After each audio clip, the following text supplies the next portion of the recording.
Yes, guys, big up to everyone. How's everyone doing? This is the Liverpool show.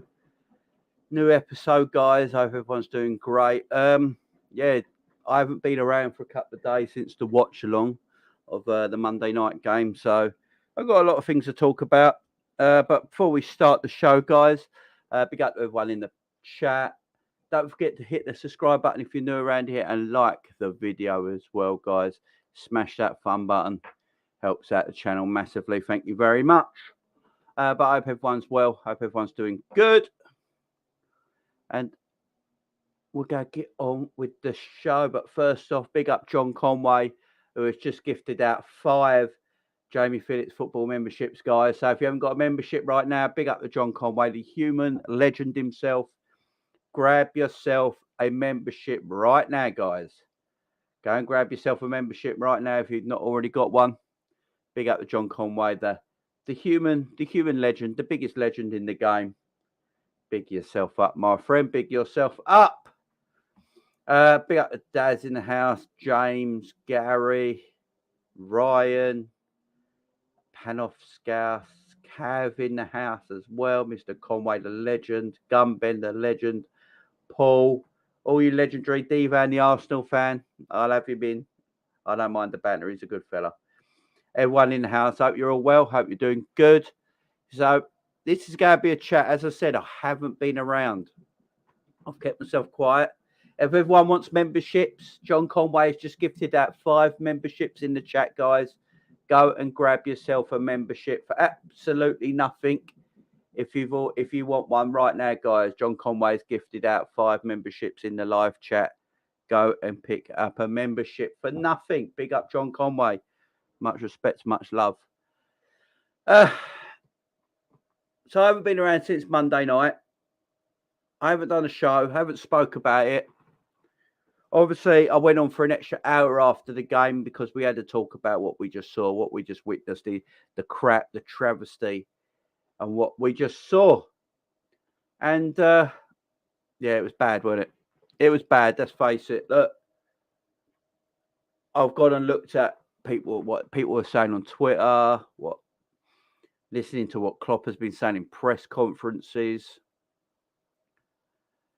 Listen to people who might know more than me, just listening to them on their thoughts, their opinions on the game, their opinions on the club or where the problem is at the moment.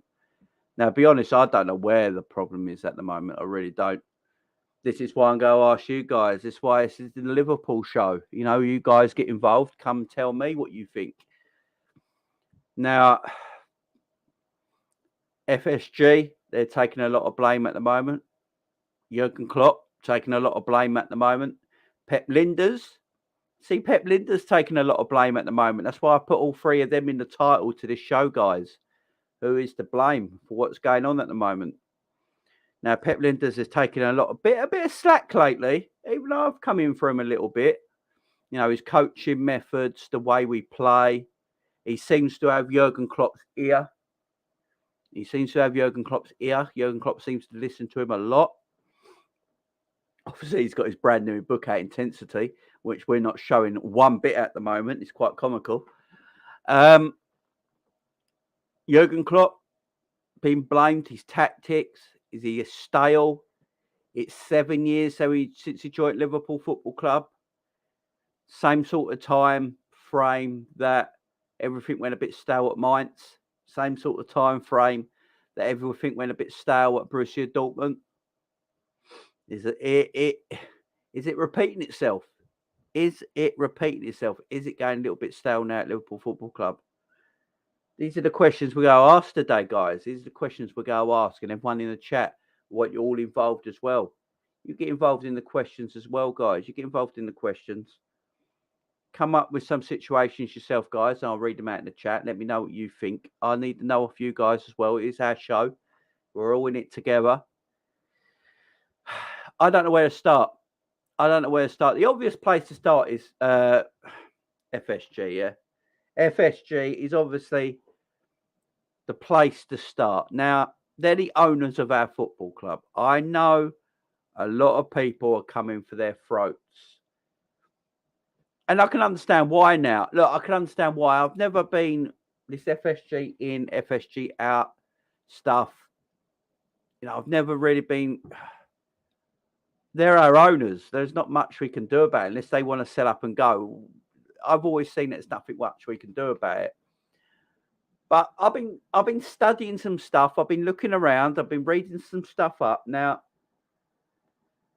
when I read that only the New York Yankees, that the New York Yankees are obviously one of the biggest sports brands in the world. That no matter what sport, we've all had the New York Yankees cap, ain't we?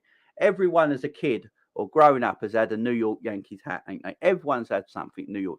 It's just they're a massive sports brand, but they're the only team that spends more than the Red Sox do in baseball, and obviously FSG own the Boston Red Sox. Only they spend more, and I think for a couple of years they actually outspent the New York Yankees. Did Red Bull, did FSG. So they are willing to spend money. They are willing to spend money. Now, the difference is, here's the big difference. And I think this is why it's not just FSG to blame. When I look at FSG and baseball, so they're willing to spend the money for success with the Boston Red Sox. We had an American guy on the show the other day after the watch along. He even explained that to us as well. So, and I've heard other American people that follow football and Liverpool and all that have said the same thing. I think Jamrock has said the same thing as well. So this has been, I think Chike, the City fan, has also said the same thing. So this has been said. FSG with their baseball team are always willing to spend money. They're willing to spend money, right? And as I said, apart from the Yankees, they're the biggest spenders in American baseball. Now, it's their sport. FSG know baseball. They're American. They know baseball. It's their sport. They know everything about baseball. They know everything inside that. It's their sport, their love. So when they spend money, they know what they're doing on that team, right? This is the difference. Premier League football in general, is not their sport. When they bought Liverpool, they just saw it as an easy way of making money. They bought it for 300 million. They knew if they made this club big once again, it's a titan of the game, they can make billions. And that they have done. They're correct on that, right? Obviously, as time's gone by, to get the club to where they want to be, they have to spend money, and they have spent money. No matter what people think, Liverpool Football Club have spent money, right? Difference is, though, FSG don't still know anything really about football, even now. You could have an hour conversation with John. You could probably have an hour conversation with John W. Henry about baseball, yeah? And he could probably tell you everything about the sport, inside out, little details you didn't even know, everything, yeah? He couldn't do the same about football, right? He just can't. He can't do the same about football. He don't understand it probably still to this day. So what he does is they employ a team that will probably know a little bit more about the sport and about the financial backing of the sport, yeah? So you get your Mike Gordons, your Julian Walls, your Michael Edwards, all this sort of stuff that are go-betweens between the owners and Jurgen Klopp, right? And we'll know a little bit more about the sport and a bit about more of the financials and stuff like that. In baseball, they don't need that so much because it's their sport, their love. They know everything about it. They don't need it, so they spend the money when it's needed. With the football side of things, this is why I don't completely agree at having to go at FSG. Yes, they're at fault. I'm not saying they're not. They are at fault. But what I'm trying to say is by it, they don't know everything about the sport and football, where with baseball they do. And plus, it's two different sports, In America, they're like baseball, American football, ice hockey. They're like, you don't have promotions. You don't have relegations. They play off in their own little series and then have a playoff and then go into a grand final. It's a very simplistic way of doing it over there, and it's very successful for them, and it generates a lot of money for them because there is no relegation, there is no promotion. You know, you stay in your area. You know, it's an easier way of doing it. But with football, it's a world thing. Football is well generated. You know, it's well generated. You know, they call baseball the World Series. Yeah, only North American teams play it, but they call it the World Series. You know, football is world. It's around the world. It's played all around the world. It's a different sport. It's a different franchise. And sometimes that's what American owners don't quite understand. You know, football, soccer, whatever you want to call it, it's never really been the biggest success in America because they don't really understand it. You know, it might be the biggest sport in the world, but to them, it's not. You know, to them, it's not. More people in America would rather go and watch NASCAR than they will a football game because it's just not like that over there. So what they have to do when they buy clubs, they have to buy. They get people. They employ people that are go-betweens that basically do the day-and-day running of the football club. So John W. Henry owns Liverpool Football Club. Yeah, he owns the Liverpool Football Club, but I very much will doubt he does the day-to-day running of the football club. There's go-betweens. They employ people. Mike Gordon is more than likely the bloke that does the day-to-day running of the football club. You know, he's over in England far more than John W. Henry is. He's over here far more. You know, then you got Michael Edwards, who came in, who was a technical director, who was in charge of buying and selling and looking for profits, looking for players to, you know, and they come up with. Look, so does everyone think John W. Henry and Tom Werner, who don't really know much about football, came up with the idea of only buying 22 to 24-year-olds at a certain age, certain personality, certain payment structure, certain wage structure, when they really don't know anything about the sport? That I've always thought that. I've always wondered that myself. You know, if they don't really know much about the sport, how can you come up with a thing when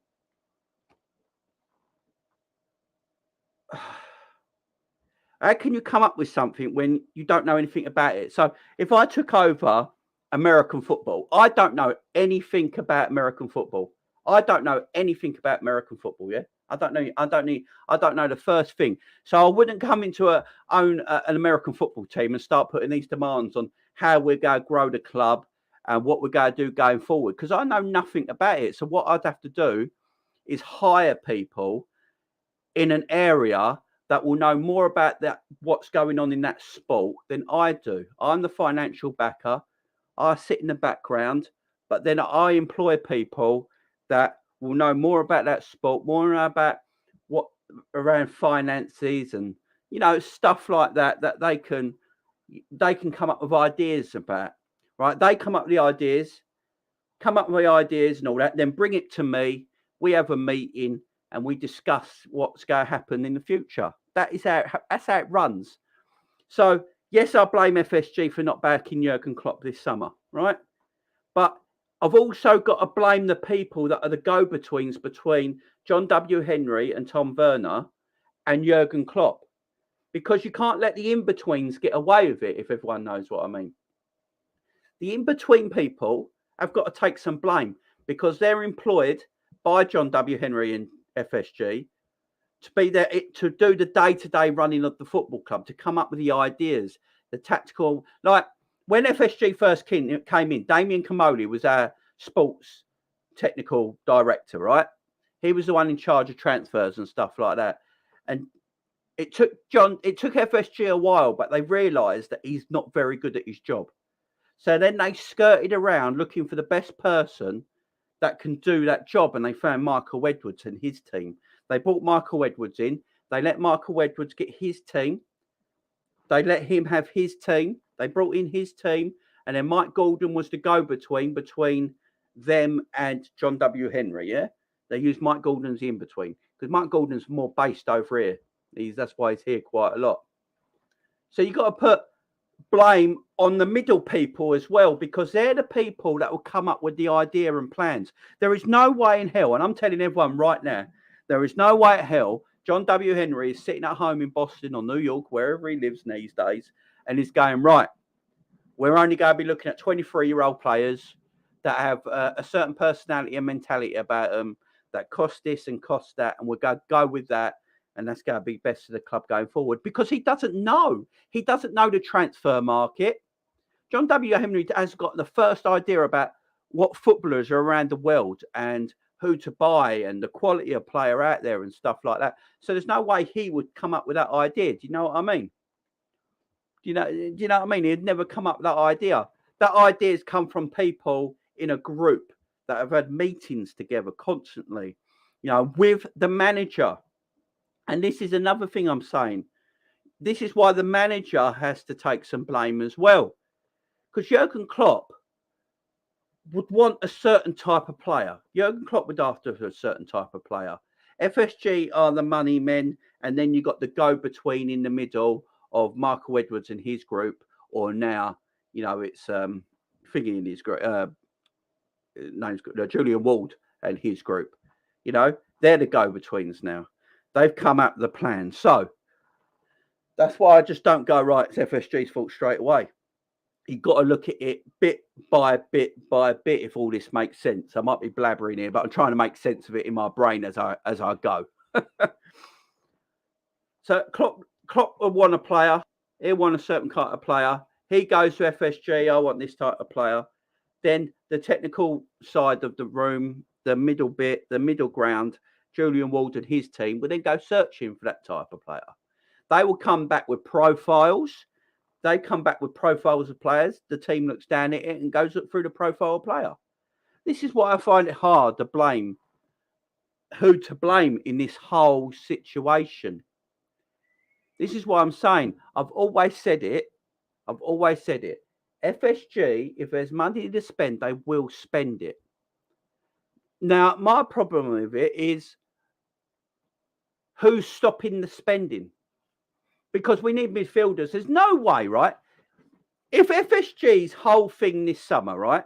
If Liverpool as a football club, its whole thing this summer is just to finish top 4, because it's a transitional year. The way that what I'm hearing on social media and stuff like that is that Liverpool said at the beginning of the season, it's a transitional season for us. We'll be happy with just top 4 finish. So if they're happy with top 4 finish, they still need to make sure they get in the top 4. Do you know what I mean? We're not guaranteed top 4 right now. As things stand, we are not guaranteed top 4 finish. Man City will be top 4. Tottenham will be top 4. Arsenal will be top 4. So them 3 clubs for me will be in the top 4. Yeah. Then there's Chelsea, Man United, and Liverpool. One of them will make up the 4th place. So we're now fighting with Man United, right? Man United beat us on Monday night. Man United are now gone and bought Casemiro. They're looking at buying Anthony and Gakpo. Yeah, taking their spending to almost 300 million this summer. If they're buying, and they've got Eriksen in already, and if they're buying all them caliber of players and we're standing still, we are not going to finish in the top 4. Arsenal have improved their team. Improved massively over the last 2 seasons. Really improved their team. Tottenham have improved their team. Conte ain't messing about. He demands money. And if he doesn't get it, he leaves. It's as simple as that.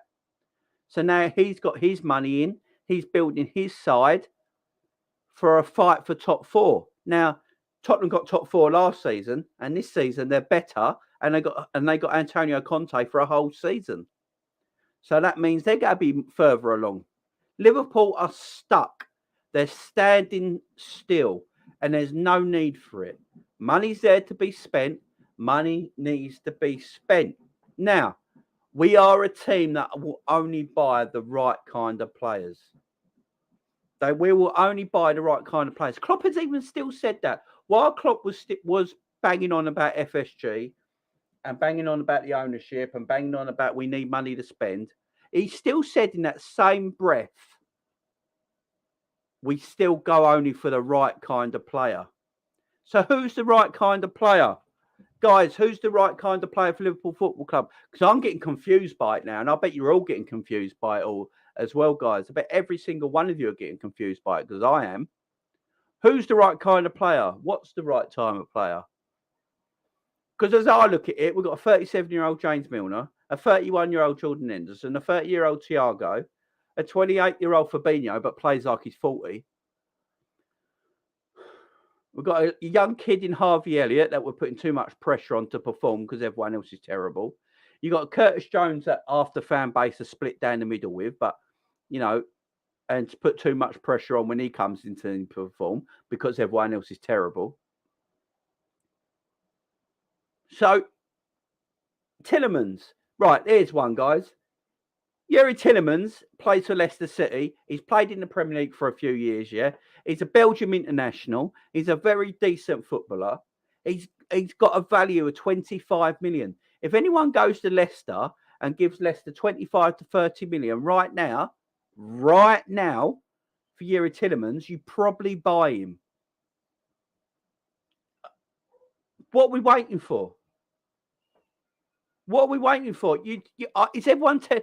Is Tielemans worse than Milner and Henderson? Of course he's not. Is he fit and available? Yes. Has he got ability? Yes. Would he fit into our system? Probably. Just go and do it. Edward's saying Tielemans is too slow. So's all our midfielders. They always have been. So that don't really bother me. Just go and get players in. We're not after every time I see we're after a player, right? After a certain type of player, it's always defensive-minded midfielders. Everyone's got to get around this notion that Jurgen Klopp wants number 10s. He doesn't. So everyone in the chat, get away from this notion that Jurgen Klopp wants attacking number 10s, because he doesn't. Because the ones we're always linked with, heavily linked with, any midfielder we're heavily linked with, always got that defensive-minded quality about their play. Tuchemeni, very exceptional player, but he's got a defensive-minded attitude to his play. Yeah. The geezer from PSV, I can't remember. Is it Sangara from PSV? Defensive-minded midfielder we are linked with. We've been linked with Yuri Tielemans sometimes. It can be a kind of defensive-minded, progressive attacking midfielder.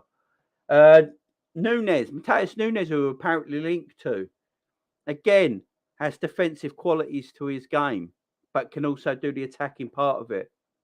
So we're not after these attacking eights who score 15 goals a season for midfield in Jurgen Klopp's midfield. Jurgen Klopp has got a system that he's very happy with. Now, I've said this about the system. For me at the moment, the system we play is broken. The system we play is now broken. No doubt about it. We've got the system we play is broken.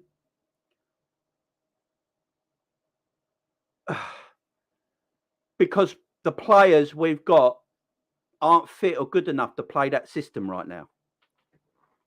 So in Jurgen Klopp's mind, he thinks the system will work if we get the right legs in midfield. So you got the right legs in midfield. I think the system still works. That I think is what Klopp's on about. Now, a lot of blame will go on Jurgen Klopp. Maybe he needs to change system. Maybe he needs to change tactics. It's another one to think of. What I'm going to do, guys, I'm going to pause right there. I'm going to get through the chat, see what you guys in the chat are saying, and then we're going to carry on. But first, I've got a super chat from Ash. Big up, Ash, with a big super chat. Thank you very much, my friend. We are competing with just City. We have stood still basically since 2019 now. The pack are about to catch up. What's wrong with Fatina, Tielemans, Paqueta, Sangara, Kone, Nunes, all less than 40 mil? Exactly, Ash. Exactly. I'm coming around to your thinking. I really am. I'm coming around to your thinking, my friend. I agree. Jamie Klopp should have gone for a second choice, but it's got to be someone who fits. Look at Naby. Yep. Everyone's asking if I've lost monetization. No, I'm all right.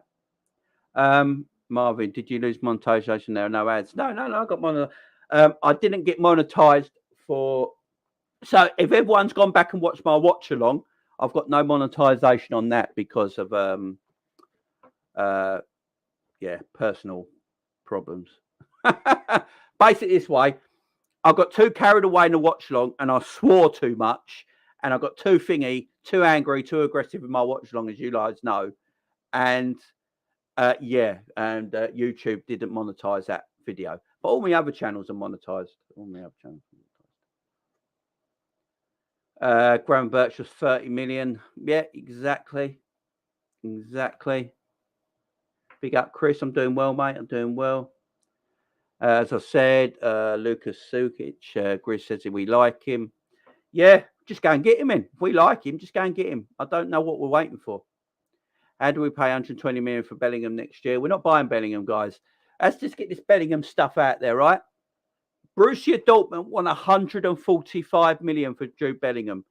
That is apparently what they're going to be asking for next summer for Jude Bellingham is 145 million. I wouldn't touch Jude Bellingham for 145 million. I think we can get equally as good players around Europe for the 40 to 50 million mark. 145 million is ridiculous. And this ain't me just being tight. Ain't just me being tight. That's just me thinking sensible. 145 million. We're not on about a Ronaldo or a Messi here, guys. Jude Bellingham, 145 million. Nah. I'd rather go and get Barella for like 70 million from Inter Milan. I'm not paying 145 million for a midfielder. No chance in hell. It's ridiculous money. Even 120 is too much. Yeah, Camavinga went for 20 plus million last season. Exactly. Here's another one then, guys. Here's another one.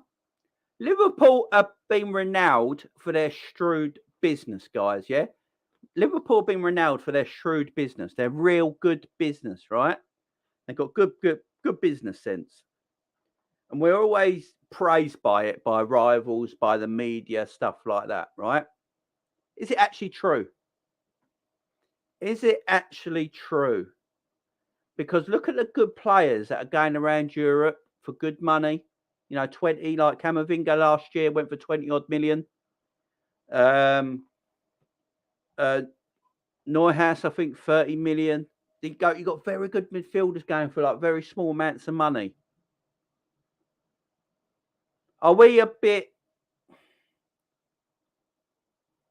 Is our actual recruitment actually as good as the media?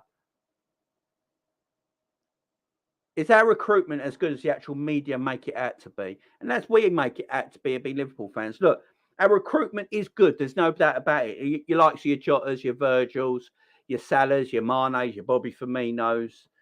These players that have come into our team, our Matips, Canates, Robos, Addison. Our recruitment is obviously very good. I'm not going away from that. Our recruitment is obviously very good. But is our recruitment as good as it could be?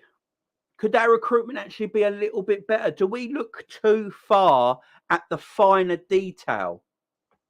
Do we look too far at the finer detail? Oh, that player's got a poor mentality, so we're not going to bring him in. Should we go, yeah, all right, that player's not got a great mentality, but fuck me, he's so good. Can we just go with it? Can we just go with it and get that player in and not worry about mentality so much and just go for it?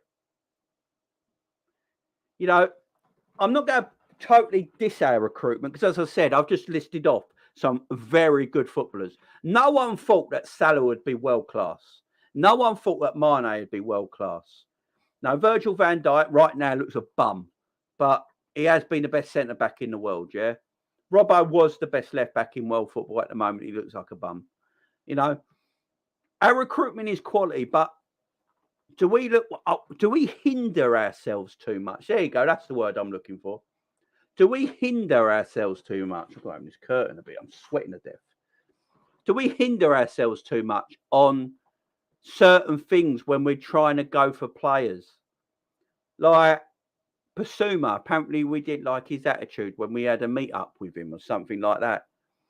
Maybe that was the first time. If that was the only time we met Basuma, right? Because the talk is with Basuma, Liverpool's hierarchy had a meeting with Basuma and his agent and all that. This happens all the time in football, by the way. Everyone goes about tapping up. It happens every day, right? Players and agents talk to other clubs all the time. And they didn't like his attitude. He didn't come across very well. But was that a one and done thing? Were they like one and done? Were they like, right, we didn't like Basum's attitude, so we're not going to buy him. Cracking footballer, but we did. His attitude came across like too high and mighty. He's not for us. But was that a one and done meeting and that was it? Or did they meet him again and he was like, sorry about the first meeting. I was just a bit, it's a big day for me. I'm meeting Liverpool Football Club and you guys and all that. I'd like to meet again and have another chat. So if it was a one and done thing, then we're losing out on a good player because we had a one-on-one meeting with him and it was just like we didn't like his attitude next. So we didn't give him another chance. So we went on first impressions.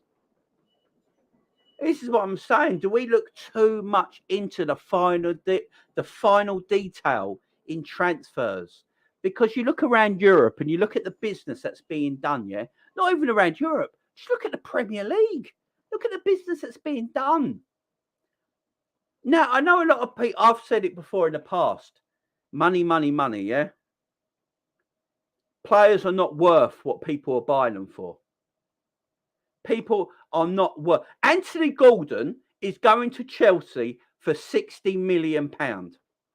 It's ridiculous. He's a £20 million player at most, yeah?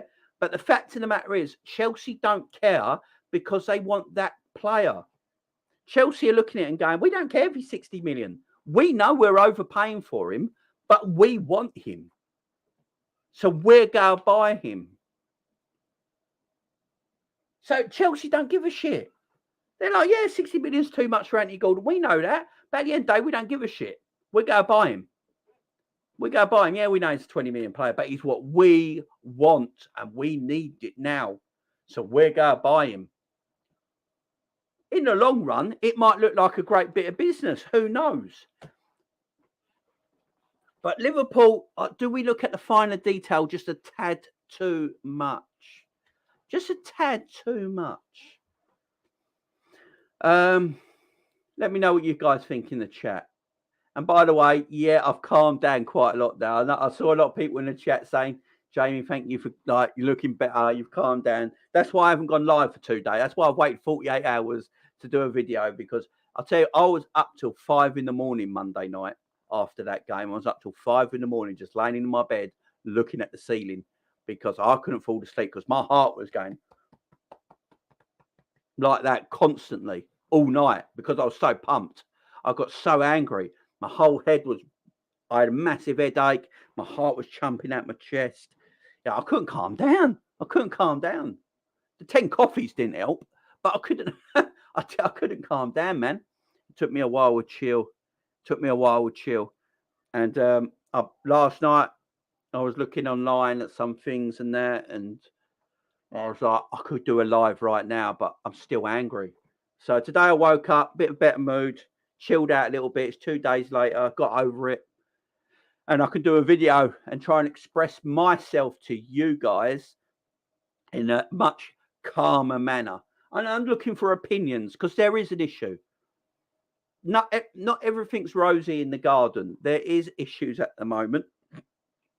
And I am a fan channel. I'm a Liverpool fan channel. And I think it's my duty to bring you this sort of stuff. So I'm trying to look at it. Who's right? Who's wrong? What's going on at the club? Because there is an issue. Is it Klopp? Is it Pep Lijnders' coaching? FSG? Or as I've already spoke about FSG, is it the middlemen between FSG and Jurgen Klopp? Is it the middlemen there? Are they the problem? Are they holding everything back? Because as I keep saying, Job W. Henry wakes up in his penthouse suite in Boston or New York, wherever he is today, and he won't know what's going on. He waits for the phone call from the middleman who tells him who's running the club on his behalf, what's going on. And then they have meetings and so. So that's what I'm saying. What's going on at the club? We're standing still. We haven't bought a midfielder since Thiago. That's a problem. And it don't just go from this transfer window. It goes from a few transfer windows back. Things catch you up in the end. And as I say, FSG are the biggest spenders in American baseball, yeah? They spend money. because they know about the sport. They're willing to spend money at Liverpool, but there's something stopping them doing it. And is it the go-between in between Klopp and in FSG, or is it Klopp himself? This is what I'm trying to get at. We need to have an adult discussion about it. No, like, bitching and moaning. I'm not going to go Klopp out or FSG out. I'm not going to be anyone out. You guys can be if you want, but I'm not going to be anyone out. I just want to have a conversation about it to see where we are, because we are a bit stale at the moment. There's no doubt about it. We've got to have a certain conversation about a certain right back as well. Because I've had 2 days. I'm still angry at Trent. We've got to have a conversation. I love Trent a bits, but there's coming an issue that something's not quite right at the moment. Not quite right. Savage, if I see you're about, my man, I need some help here. So I'm going to send you a link in your Twitter, my man, if you're about and you're available. If you want to come on, help me out here. So Savage, I sent you a link in your Twitter DM, mate. If you want to come on, you're more than welcome. I've got Klopp out. Jeez, all the business has come crashing. Klopp needs to walk away before we get relegated. Whoa. Chill, man. If they don't fit the system, then we don't buy them. Exactly. 145 million. You could sign Casido, Nunes, and Diaby for the wing, and we still have to change. So does this make sense? Exactly.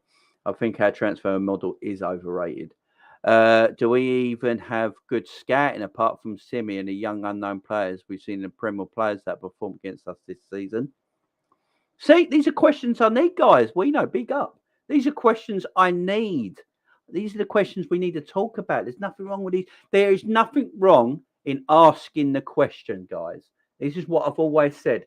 There's nothing wrong with asking the question. Now, the answer you might not like, but we just got to take answers on the back, on the chin, take a knockdown and get back up with them. Do you know what I mean? But there's nothing wrong with these questions. These questions are good. Jamie, if you're buy to sell, tell me 3 to 4 players whose next summer we can buy. I don't think we're sell to buy anymore. We just still make money back. We're not sell to buy because we bought the players first, if you know what I mean. Before, we only bought players once we sold them, but we're sort of buying players first, then selling them. And that's a thing a lot of clubs do. Yeah, Man City have done it this season. In fact, Man City have sold more players than they have paid out in buying. So clubs do it. Liverpool make it too obvious. That's always been my problem. Basuma and Gravenberch went for a combined of 50 million. That's what I'm saying. Can you imagine? What is everyone telling me? Is everyone telling me that Gravenberch and Basuma wouldn't make a difference to this midfield in this team right now? You put Gravenberch and Basuma in this midfield right now for 50 million. Would they not make a little bit of difference? Cav, you're in the chat too. Cav, if you're free, I'm going to send you the link as well, mate, in your Twitter. So if you're about, Cav, and you want to come in, so I just need a bit of help on this. I need a bit of discussion. Otherwise, I'm just going to be talking in circles. Cav, I've sent you a link in your Twitter, mate, if you're available. Come and have a chat as well. Yeah, I mean, would Basuma and Gravenberch made a massive difference? I think they would have, personally. Big up Skater Girl. I think the right player is just spiral to keep it all quiet. Klopp said there's no money to spend. I don't get that.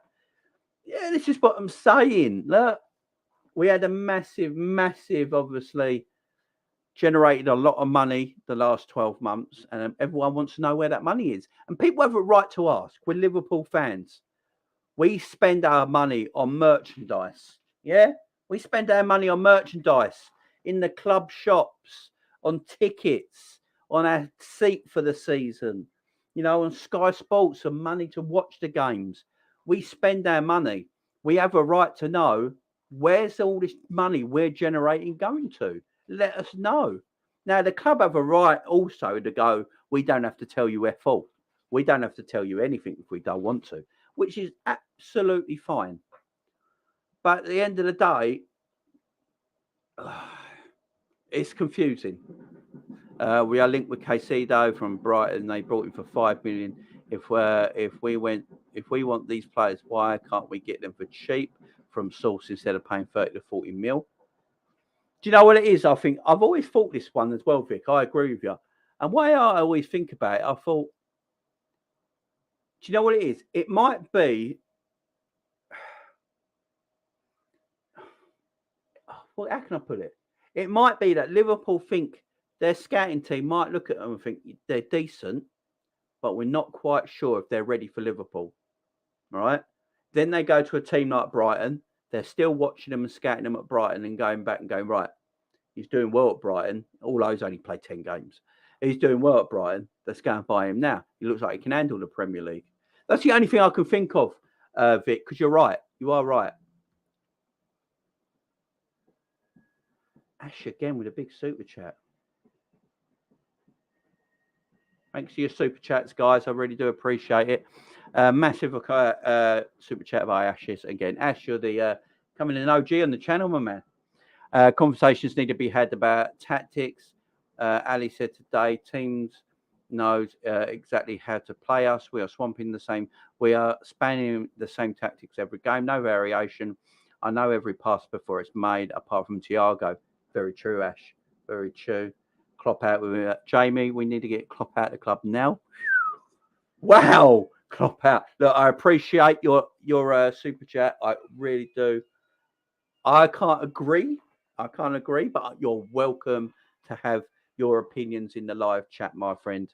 And if it's your opinion, that's fine with me. I'm not going to stop you having your own opinion. You're very welcome to it, my friend. But I can't agree with you on that one. But thanks for your super chat, my friend. The money is funding John Henry's holidays. My own fucking brother. What the F are some Liverpool fans here blabbering that so and so are Man United fans, so other club fans aren't allowed to criticise here. Tickle slob heads are these. Okay, my friend. I don't know what's going on in the chat, but you know. I'll be honest, I predicted us losing to United because of how we've been playing. Big up to you. I think you did actually last time you came in. Is Klopp out Cal's Neto Army? I don't know. Ask him. Big up Charlie Webb. How you doing, John Kine? Stop timing out people with an opinion, mate. Okay. Right. Who's timing what out? Who got timed out? Who got timed out? Who got timed out? Sorry, guys. I don't see the timeouts on. Who got timed out? I don't see any timeouts on my YouTube chat. I'm not Klopp out. He's a sand, but FSG get out. There you go. Klopp and excuses. Bottom line is the midfield is shite. Once Ronaldo and Coutinho left. Big up Don Van Dijk. How you doing? Jamie question: if Barcelona comes to 120 million for Trent, what we said? No, but either get Trent out of right back or play free at the back. I've said this time and time again. We're going to get with a Trent situation in a minute because it does need to be spoke about, guys. Leverson, how you doing, my man? We need an overall in our midfield. Our midfield is aging, and we're not going to send on 3 to 4. Yeah, this is the thing. I've already said this. Do you know, it's what I've said about all the time. All the time.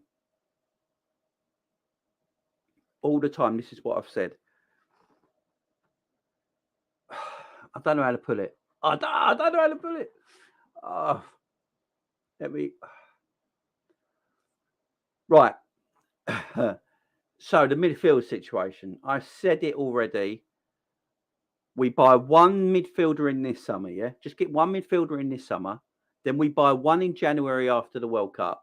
And then one next summer. Then within 12 months, you've bought 3 midfielders. If you can't do it all in one go, spread the cost, ain't it? Spread the cost. Get one in this summer, one in January, and then one next summer. Then in the 12 months' time, you're going into next season, you've got 3 brand new midfielders. You know, and then you go into next season, we go into next summer, and we're like, Jesus, well, we've got 3 brand new midfielders all together. You know, and then you got some of the older ones still at the club. That's fine. I don't mind Jordan Henderson staying at the club. I don't mind Thiago staying at the club. I don't mind Fabinho staying at the club. But we need 3 younger, fitter, ready-made players in front of them. And then you've got 6 excellent midfielders. You've got 3 new midfielders. Then you've got Thiago, Hendo, and Fabinho.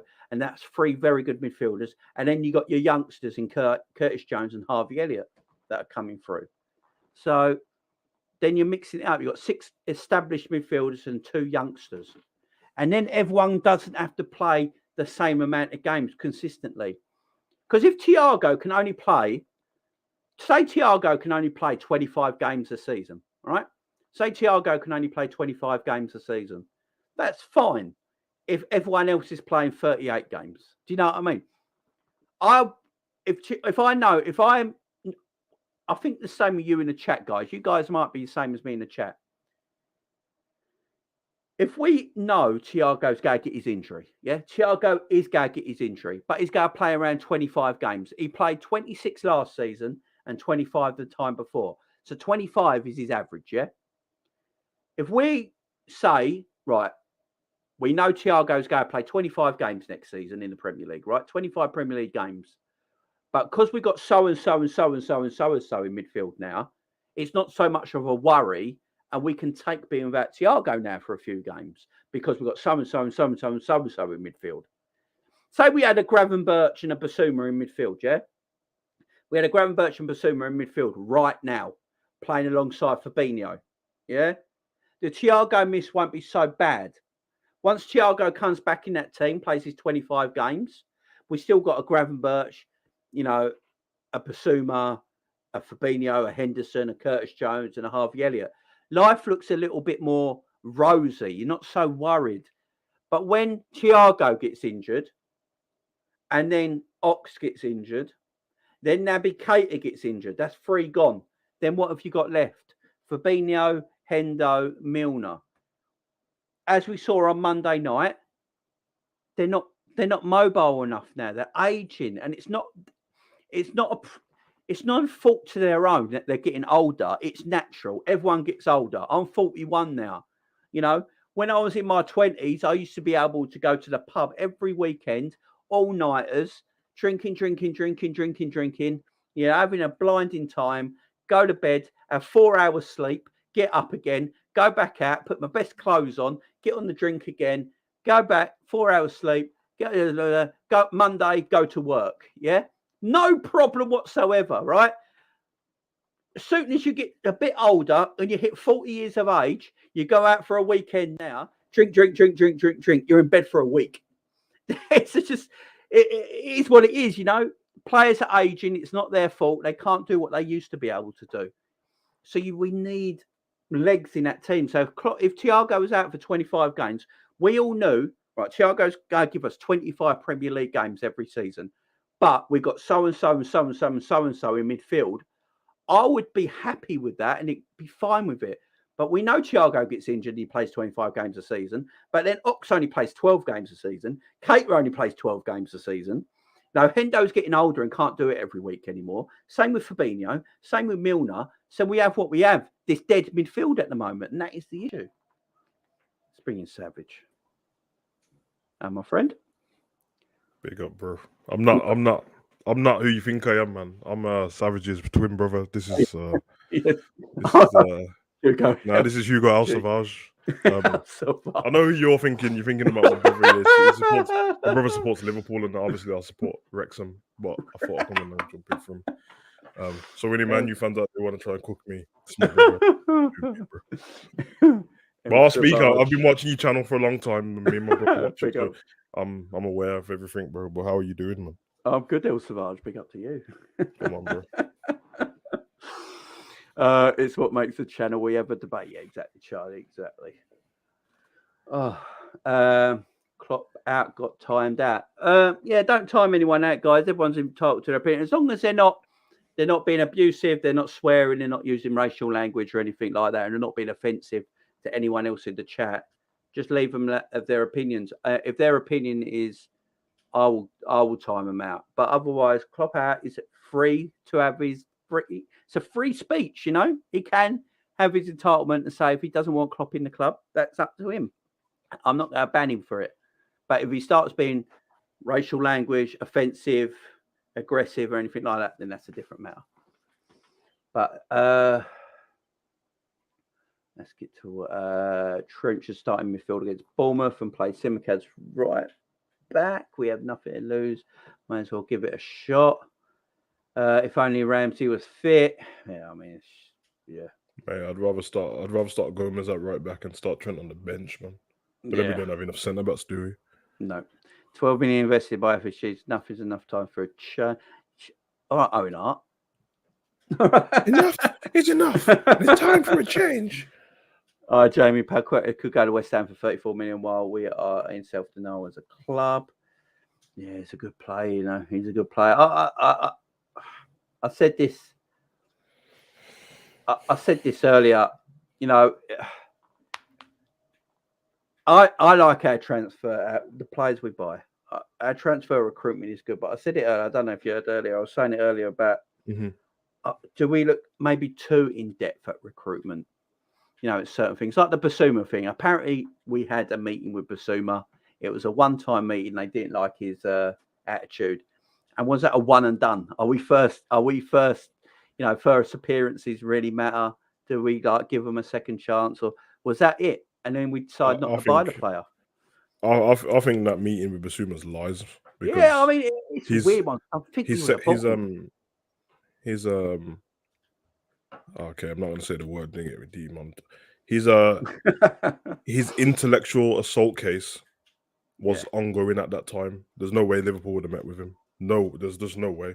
Like, I know everyone's going to go, well, Spurs got him in the end and all that business. Yeah, but I told everyone the dates of it, man. They signed him with 6 days of that case left, which means somebody's either tipped him off and said it's going to get thrown out. And Liverpool wasn't willing to take a punt on it, which when it comes to stuff like that, I can't really blame them. Like, I'm not taking a punt on anyone with that kind of case on their name when what's just happened to Mason and Mendy. Because for Manchester United, Mason come from their academy, so it's fine. They didn't lose out on anything. And for Manchester City, they're rich. So, as you seen, they didn't really care about dropping Mendy. Liverpool go and pay money for a player and then he goes and does something or he gets found guilty. We're in the mud. And the way FSG are, you think that if we signed Basuma, he went to court, got found guilty, we couldn't play him and we lost the money. FSG wouldn't replace him. They'll sign somebody 2 seasons after. Yeah. Or give someone a new contract and tell us that it's the latest deal. So yeah, I'm not fussed about that. Love Island Cavern, that man. That's my back again. We're back again. I just follow Savage around. He's the man with the hoodie and glasses, but I follow him. Oh dear. Yeah. So good point you made earlier, though, Jamie, on the what one? Everybody talking about FSG, everybody talking about Klopp, but yeah, you're right. The guys in between, the middlemen get away with it, in my opinion.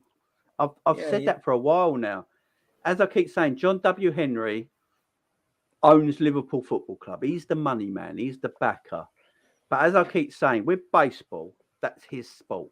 He knows everything about it. That's why, apart from the New York Yankees, they're the biggest spending team in American baseball. He knows everything about it. He doesn't need middlemen. He knows what to do.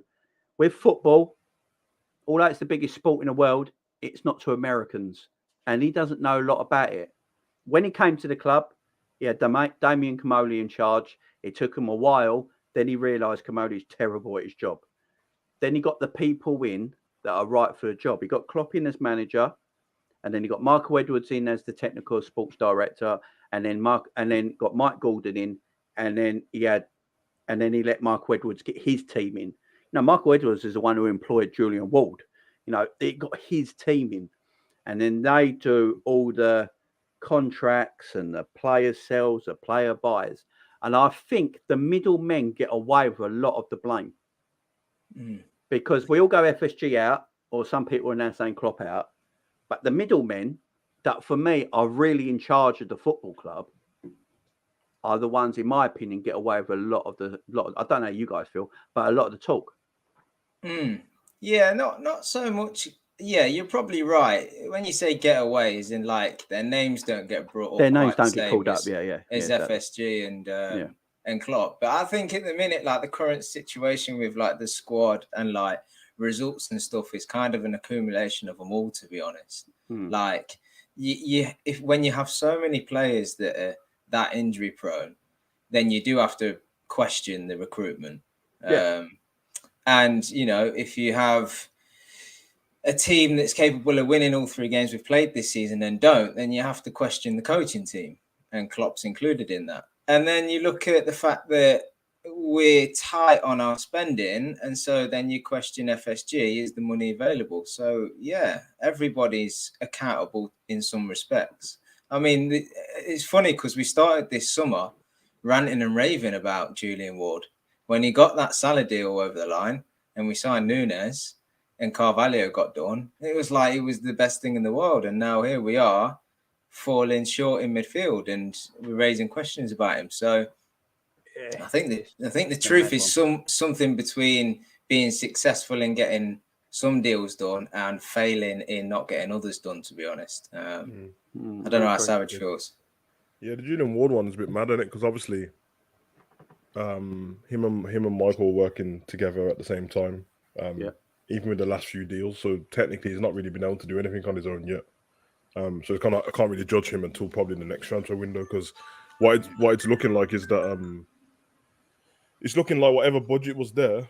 Obviously, I always have my own ideas of how I thought the club had been ran. Just from stuff with FSG, not even at Liverpool, just the way they seem to spend across the world and stuff like that. And obviously, something that you're more passionate about, you're probably willing to put more money into it, because you'll get some enjoyment back from watching somebody win something. Whereas I don't think there's much enjoyment back from them watching Liverpool win. I mean, they were excited when we won the league and the Champions League and stuff like that, but I think that's just a natural reaction. It's like watching a nice movie and you're happy for the people in it. You don't really care. You know what I mean? At the end of the day, like Jamie said, baseball, and that's not even their main one, because they're into NASCAR and that's their top thing. So I think I've always thought that there's not like a cemented budget every season, but I know that they work on like data analysis and stuff like that. That's how they run their business. That's how they became millionaires in the first place and then billionaires. And I think that there was a budget set this season, or there was we're going to sell this many players and sell for this much price, and we have to get this much in and we get these players. And I'm almost thinking that for them, they actually think it's fine with what's already happened. Like they're thinking we've got Ramsey, Núñez, and Salah's got a new deal, which probably feels like something incredible to them. And I don't think they care about from that. And I can imagine that, I don't think there's some hostile war behind the scenes in that. Them and Klopp probably just have regular, nice conversations and that. They probably got somebody else to speak to Klopp. I don't think it's John Henry. So there's some other people speaking to him, showing him the analysis and that, and saying, listen, this is this, blah, blah, blah. Everyone's got to be honest with themselves. And I know as fans it's hard to, because we're speaking from our perspective and that, but you do have to look at what the objective would be from them if everyone wants to talk about the owners. And the objective is they don't give a damn about winning the league or the Champions. They just want to be in the Champions League. It's enough for them. I don't. There's not much difference for them. The profit's the profit, innit? If you ask any owner in previous times and that, do you buy a football club to make profit? They would all say no, because it's crazy. I've done business as a business standpoint. Buying a football club to make money is not clever. The return on investment ain't coming for another 15, 20 years usually. But these guys are so smart. They found a way to do it. And by doing that, a perfect part of that jigsaw was Klopp, because he managed to do stuff above and beyond. Not a miracle worker, but I do believe that no one else in his currently in the world right now would have done what Klopp's done. You know what I mean? They would have had us in top 4 maybe and sustained us, and we would have dropped out every now and again and gone back in, kind of like a Tottenham, that kind of team. But we would never have won the league or won the Champions League. I mean, Champions League's different. It's a cup competition, but we would never have won the league. So to them, that's just a bonus. It's a bonus. And then when the new season starts, if we finish top 4, you would assume, us as fans would assume that when the next season comes, our objective is to go for the league. I almost guarantee that their objective isn't to go for the league. It doesn't. first or fourth to them is the same thing. Especially now there's no qualifiers. Just whatever. And it's sad for us. So that's why I said I don't hate FSG. They're businessmen. They haven't done anything to me personally. And Klopp is Klopp. But when the people are saying Klopp out and stuff, I'm like, listen, you can have your opinion, but trust me, whoever comes in next, forget how good they are as a manager. They're going to have to deal with the restraints of FSG. And I don't believe there's anyone out there who can or who's willing to. Conte would never come to Liverpool for that reason. He'd get here, they'd say, we're not buying you anyone. And he'd be like, all right, then I'm leaving. He'll come out in the press first and say, they're not buying me anyone. Then he'd leave. Mourinho wouldn't come here. Ten Hag wouldn't have come here. Clearly he wouldn't, because look how many players he's brought already. How long's he been here? Properly 3 months. He's got all these players already. He's got Malacia, Casemiro, Martinez. Savage is a Brummie. Don't ever call me a mank again, bro. But yeah, like they don't care. So I actually think whatever happens in it, if ever FSG's not going to sell the club, man. They've made mad profit and took over us when we was worth not much, and now we're worth billions. We were worth 300 million when they took over. And Bayern Munich, Klopp, yeah, we're fourth. I think we're fourth. 4.1 billion we're worth. We're fourth. So 300 million to 4. They're doing their right thing in terms of business. When Klopp goes, amazing. When Klopp goes, I'm telling you, the only person who could take, and he doesn't mean we're going to be successful. They would have to get somebody like Graham Potter, somebody who's like not been seen as a superstar for ages. He was at Ostersund's and got them up through all the leagues, got them into the Europa League and stuff like that. Beat Arsenal, come to the Premier League, play great football. But let's be honest, people kind of have snobbery towards them kind of managers. You play great football, but you just Potter in it. So they need somebody to be grateful for being at Liverpool. That way, when you say to them, you've got 40 million budget this season, they go, all right, then that's cool. I'll work with what I can. That's never going to be good for the fans, though. Do you think? Sorry, carry on, bro. Just to sort of add to your point, Savage. Do you think that maybe that FSG have looked at like the footballing landscape, like the Super League that tried and failed last year, and also then these states taking over clubs? You know, Newcastle are going to be a force to be reckoned with in a few years' time. Ultimately untouchable, a bit like Man City, and they're just thinking, look, we can't go toe to toe with these guys. So instead of concentrating on year to year trying to compete for leagues, let's concentrate on infrastructure and let's look at a 5 and a 10-year plan instead. And when you do that, sometimes the fluctuations are so big that you can have a season kind of like we're having at the minute where we're not at our peak because everything else is just stable. Jay, what he said is that's exactly what I mean, bro. Like that little black book they've got with all their analysis will say to them, this is going to happen over this many years. So for us as fans, we're like, we've already been through them years and got there. But for them, it's like, listen, if you have to take a dip and finish 6th, then you have to take a dip. We'll be back, and we're never going to be happy to take that. We've seen it happen the problem loads of times, man. The problem is, I get what you're saying. Like, I think FSG look at it and think, all right, this season's going to be terrible. But trust us, in 2 years' time, it's going to be fantastic. The problem is now, everyone's rich and no one stands still. That is the only problem now in the Premier League. You know, I saw a quote going around the other day, but someone said it about the Premier League. There's no real bad teams no more, and there's no real bad managers either. You know, this Premier League is stacked with quality, no matter where you look. You go have your teams like your Bournemouth and all that. There might be some whipping boys about, but 17 of these teams are very good teams on their day, at least. And there's a lot of very good quality young managers and good managers in this Premier League right now. And the problem is no one's standing still. I mean, you look at West Ham, they're spending money. They get Palqueta.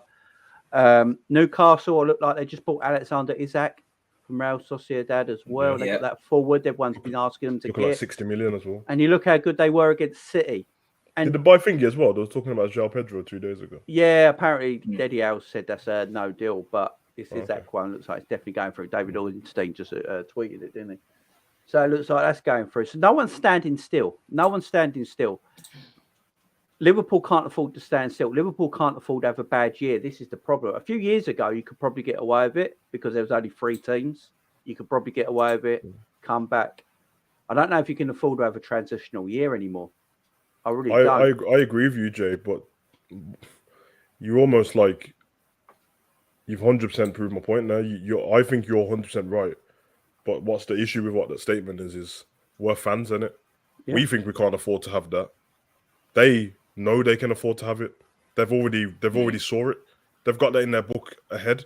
That's why it's a problem. Like, that's why it's better to just not do the immature thing and do all this FSG out thing. But you can say the way this club is run, they're not gonna invest early before things fall apart. That's what we need, innit? We need to like see the problems coming and invest early.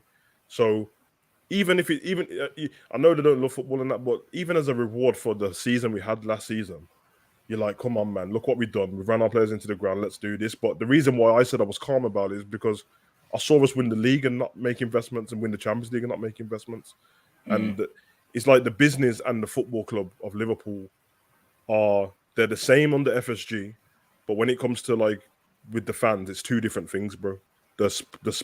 Like what's going on the pitch and what's going on behind the scenes at the moment, it's not affecting anything. Like these results ain't affecting FSG, but they're not going to start panicking about anything. They're fine.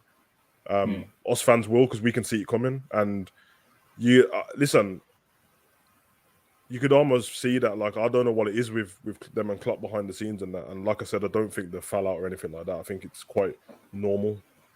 But no wonder he looks so stressed when people ask him dumb questions, because in his head is like, when I answered this the first time, I meant what I said, and you keep asking me, and it's like, what am I supposed to do? I'm just going to get on with my job and try and do the best. And he does. When he says he likes the players, you can like the players. Just because they're falling apart now, it doesn't mean he doesn't like them. Well, we've always said that here, ain't we? That exactly. When he says they're talented, he does mean it, but that doesn't mean that he wouldn't want anyone extra. And that's where that conference, where it sounded like he kind of slipped up, because he was like, of course I would love to get a new midfield and freshen up. That comment alone is enough for me to say, okay, you know it then, innit? There's no getting away from it, because him saying, when they asked about Naby, if we sell him, are you going to buy someone else? He said, we're not stupid. That was the first thing he said. Because that must be on his mind, that you not think I'm dumb in it. He's not dumb. He can't be. It's impossible. So that means everything we're saying. I remember when Cav said it yesterday, how are we seeing certain things and they're not? They have to be in it, which means there's an issue somewhere, and I don't know what it is. And the problem, we're never going to find out what it is. It's I don't know. Because remember now, any football club in the Prem can become a top club in a year's time if somebody just decides across the world, I want to invest in this football club, not because I need to make money off them, because I've got extra money to have fun with. Like if you're a sheikh or a prince, that's not. They don't use these clubs to make money. It's for fun, bro. You know, billionaires, they're always looking to invest in. Imagine you're a billionaire. What do you need to invest in, really, to live your life? You're rich enough to live and never spend your money. They get bored. I'll invest in this. I'll invest in this hedge fund, and I'll get this business. So the Newcastle come and get brought. They're not there to make money. Look how many people are part of that consortium. You think they're going to make any money back? Nah, but it's just fun, innit? Like, well, we need something to do with our money. And FSG ain't them owners. We're rich, but we ain't that rich. No, exactly. So Josh here says, as a Red Sox fan, this is peak Red Sox finances and team structure through the years. The rosters are made to be effective for smaller periods of time. There you go. And that is what it's at Liverpool as well. Everyone asking, yes, I am doing the Champions League show tomorrow, 4:30 on the channel, guys, for the Champions League draw, which will probably start at 7 o'clock by the time I finish talking. And but yeah. But yeah, I'll be on at 4:30 tomorrow, guys, for the Champions League draw. So please join me for that. This is one thing to look forward to. I'm not even looking forward to Saturday at 3 o'clock kickoff. It's a low block Bournemouth. We'll go through some other things as well, what reasons might be as well. But I'll go. This could be another reason as well. Now, this is the list of absences and injuries we have to this current team right now, and that's a first 11 almost. That is almost the first 11. So Kelleher's missing, Ramsey's missing, Matip's missing, Kanate's missing, Chamberlain's missing, Thiago's missing, Cater's missing, Jones is missing, Kay Gordon. Kay Gordon's gone so far missing. There's posters in Liverpool. Darwin Núñez and Diogo Jota are all missing, obviously, from the team. So the 6 to 7 players minimum there who would start for us. That's a whole 11. So that's 11 players missing out of our squad right now. For me, Darwin Núñez was a big miss on Monday night because, as we know with Bobby Firmino, here's his starting position. There's Bobby Firmino's average position against Man United. He's the number 9. He's alongside James Milner in the central midfield position. Now, that was a big problem, as everyone knows, my watch along Monday night, where I got demonetised for it, but there you go. But yeah, I got demonetised. But I went mad. Do you know what? It took me till 5 a.m. to go to bed that night. I was so angry. My heart was going like that, though. I couldn't stop my heart beating. I've never been so angry alive in my life. What football can do to you, man! Oh man, I was because you can't. You go work the next day and then they go, "Oh, you look tired," and you sound silly going, "Yeah, because we lost a frigging football match yesterday." But it's like, I don't, losing is losing. It happens in life. It was the manner of the loss on Monday night that annoyed me the most. And Bobby Firmino's positioning annoyed me. I don't want him playing for Liverpool again, personally. But starting anyway, coming off the bench is different. I don't want him starting games. It doesn't work. The Bobby of old was a beautiful thing. I love the Bobby Firmino of old. The mid-20s Bobby Firmino was a great player, world-class footballer, so underrated in his position for Liverpool Football Club and the work he'd done and the job he'd done. But unfortunately, as it goes with every human being on this planet, age catches you up, and it doesn't matter what your brain wants you to do. If your legs can't do it no more, it ain't going to happen. It's like fighters. They don't know when their time's up until they get hit on the chin one more time. Father Time taps you on the shoulder and says, right, that's enough now. It's game over. And I'm not saying Bobby's career's over, but in what Klopp wants him to do for Liverpool Football Club and what Bobby wants to do in that position for Liverpool Football Club, he can't do no more. And there's nothing wrong with that. We just got to move on from it. And I think Darwin Núñez was such a miss because he would have occupied the centre-backs on Monday night. Varane and Martinez would have had a much harder game. Martinez walked out of that game thinking, these Liverpool Man United games are easy. He had an easy game of it, but Darwin Núñez would have gave him a hard time. He would occupy them. And because he would have been higher up the pitch, that means we could have got higher up the pitch at the same time and have balls to feed into. I saw Hendo and Milner get hold of the ball consistently, look up, and they got no one in front of them because their striker is next to them or sometimes behind them. And so they have to go out into the wide areas. When you go out to the wide areas, Luis Diaz is being heavily marked because he's a danger, and so is Mo Salah. So the ball breaks down all the time. And I ain't blaming Bobby. Unfortunately, Bobby is, 30 years old, but as I've always said, you can be an old 30-year-old, There's some young 30-year-olds out there, and there's some old 30-year-olds out there. And I think Bobby's just an old 30-year-old. He don't even have the power in his foot anymore to, release the ball when he wants to release it. Every pass is on the hit, man. Yeah, he's just an old 30-year-old. And that's not his fault. It's just the way he plays the game. He plays the game at such a style that he's just running. Klopp ain't running him into the ground. Bobby's run himself into the ground because it's Bobby's style of football. He did it at Hoffenheim, he done it at Liverpool. It's just his style of football, and that it can't be helped. But yeah, as I say, that list of players, that's another reason at the moment we are underperforming. Can I ask you a question then, Jay, on Bobby? How much blame do you lay on Bobby, and how much do you lay on the coaching? And I'll just say something before you answer. If you'd have looked at Bobby Firmino a few years' time and said, what type of player do you think he'll be when he ages a bit more and he regresses? And I'd have guessed that he'd be just a man that's got a brilliant touch, can lay a ball off, really smart in the box or around the box, but won't do the pressing, probably won't run out to the wings. Just be that man in the box that's neat and tidy, because his whole game was built on, pressing, but his technical ability, like his feet, he's still neat and tidy. Skillful. He's still neat and tidy now, but he just ain't got the. So then, he's an older player. He's a more tired player, and he's dropping that far back deep. For me, if the giving away of the ball and under hitting passes, that's Bobby. But the dropping that far deep, I find it a bit crazy. If the coaches haven't pulled him up just in one of the training sessions and said, "Look at your position in the last game. We can't have you do that anymore."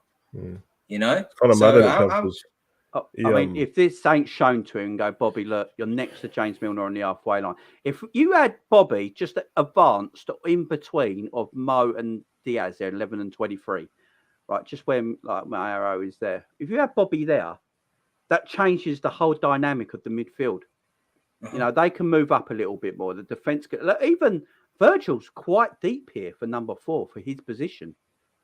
He's quite deep there, which is that's because they were burning us on that flipping. Yeah. If they got that pass through, they burnt us every time. So if you got, I mean, Savage has said this many times. Just put Bobby in the box and tell him not to come out of it. Put him in the box, man. Just put him in the box because he can finish. Yeah, he can finish. So just put him in the box.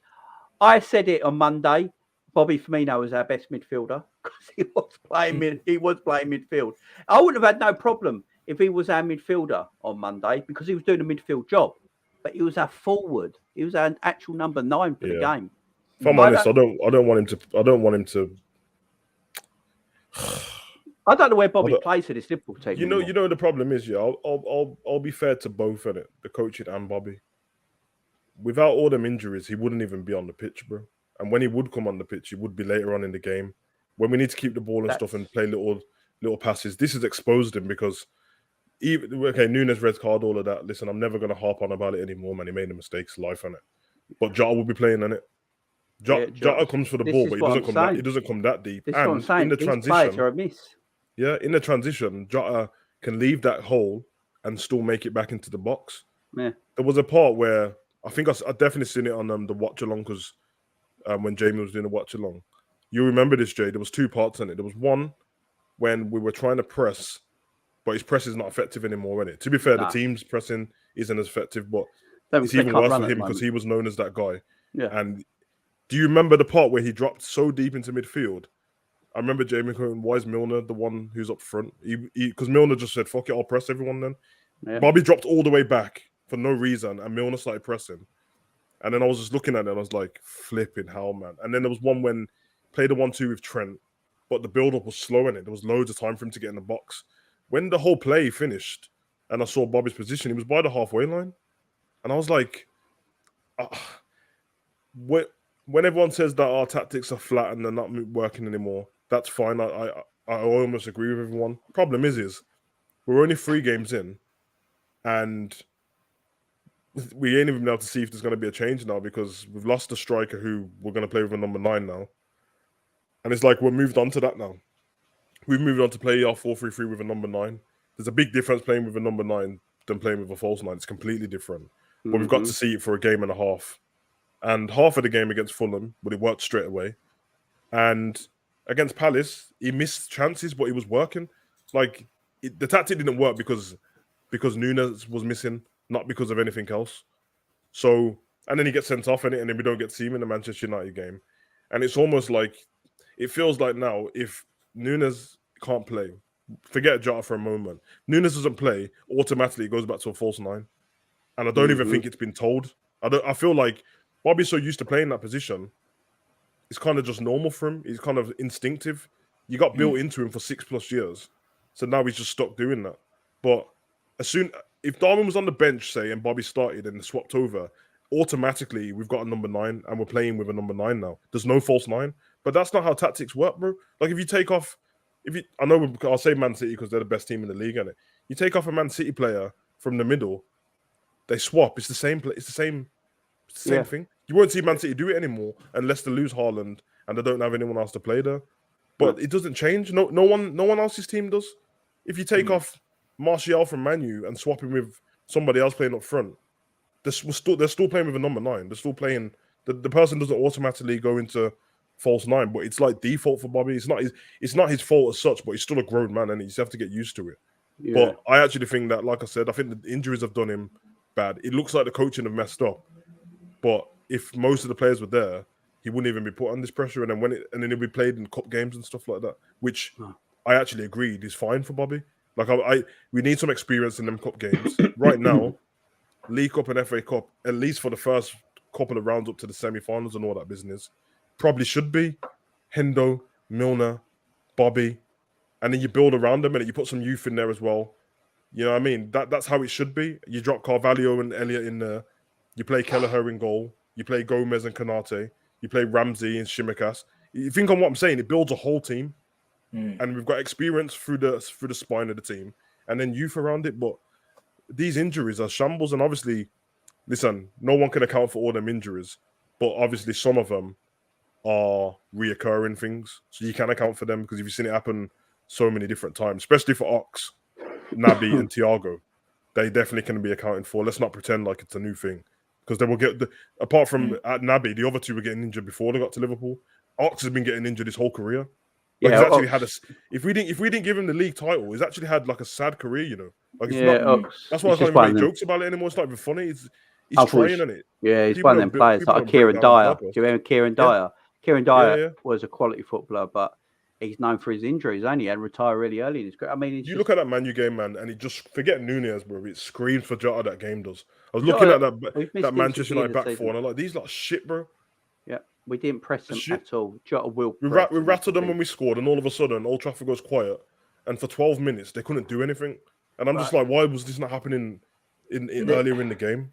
There's another issue in our team as well. So we have conceded first, I think, 8 out of the last 9 games, which is mad. Yep. You can't keep doing that and thinking you're going to get dragged back. That's another thing as well. We're conceding first in too many games, and we're a team that likes to press. It's very hard to continue pressing on the legs if you're going behind in games all the time. And a lot of the man coming, this fella here, he's coming in for a lot of blame at the moment, Trent. I blamed him for the first ever time on Monday. And it's the first ever time I've ever really gone into Trent. But I love Trent. We all do. But his laziness is becoming a massive issue. He is very lazy.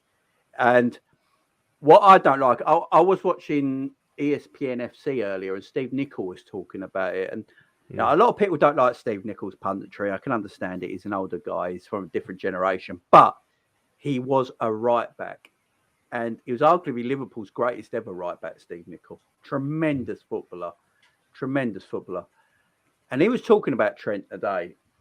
And he said, Savage has been saying it, I've been saying it, Kaz has been saying it, everyone's been saying it. But he doesn't burst the gut to get back in defensive positions. He doesn't burst the gut. He's sometimes either walking, like he was replaying the Sancho goal, yeah? He's replaying the Sancho goal. Yes, he was saying it's Virgil. I've got to get the Virgil in a bit. I don't know what's happened to Virgil. But he's also saying that Trent is just literally at the corner of the screen when they're looking back at it. And Steve Nicol's actually saying if he actually burst the gut and got his head down and ran, he could have blocked it.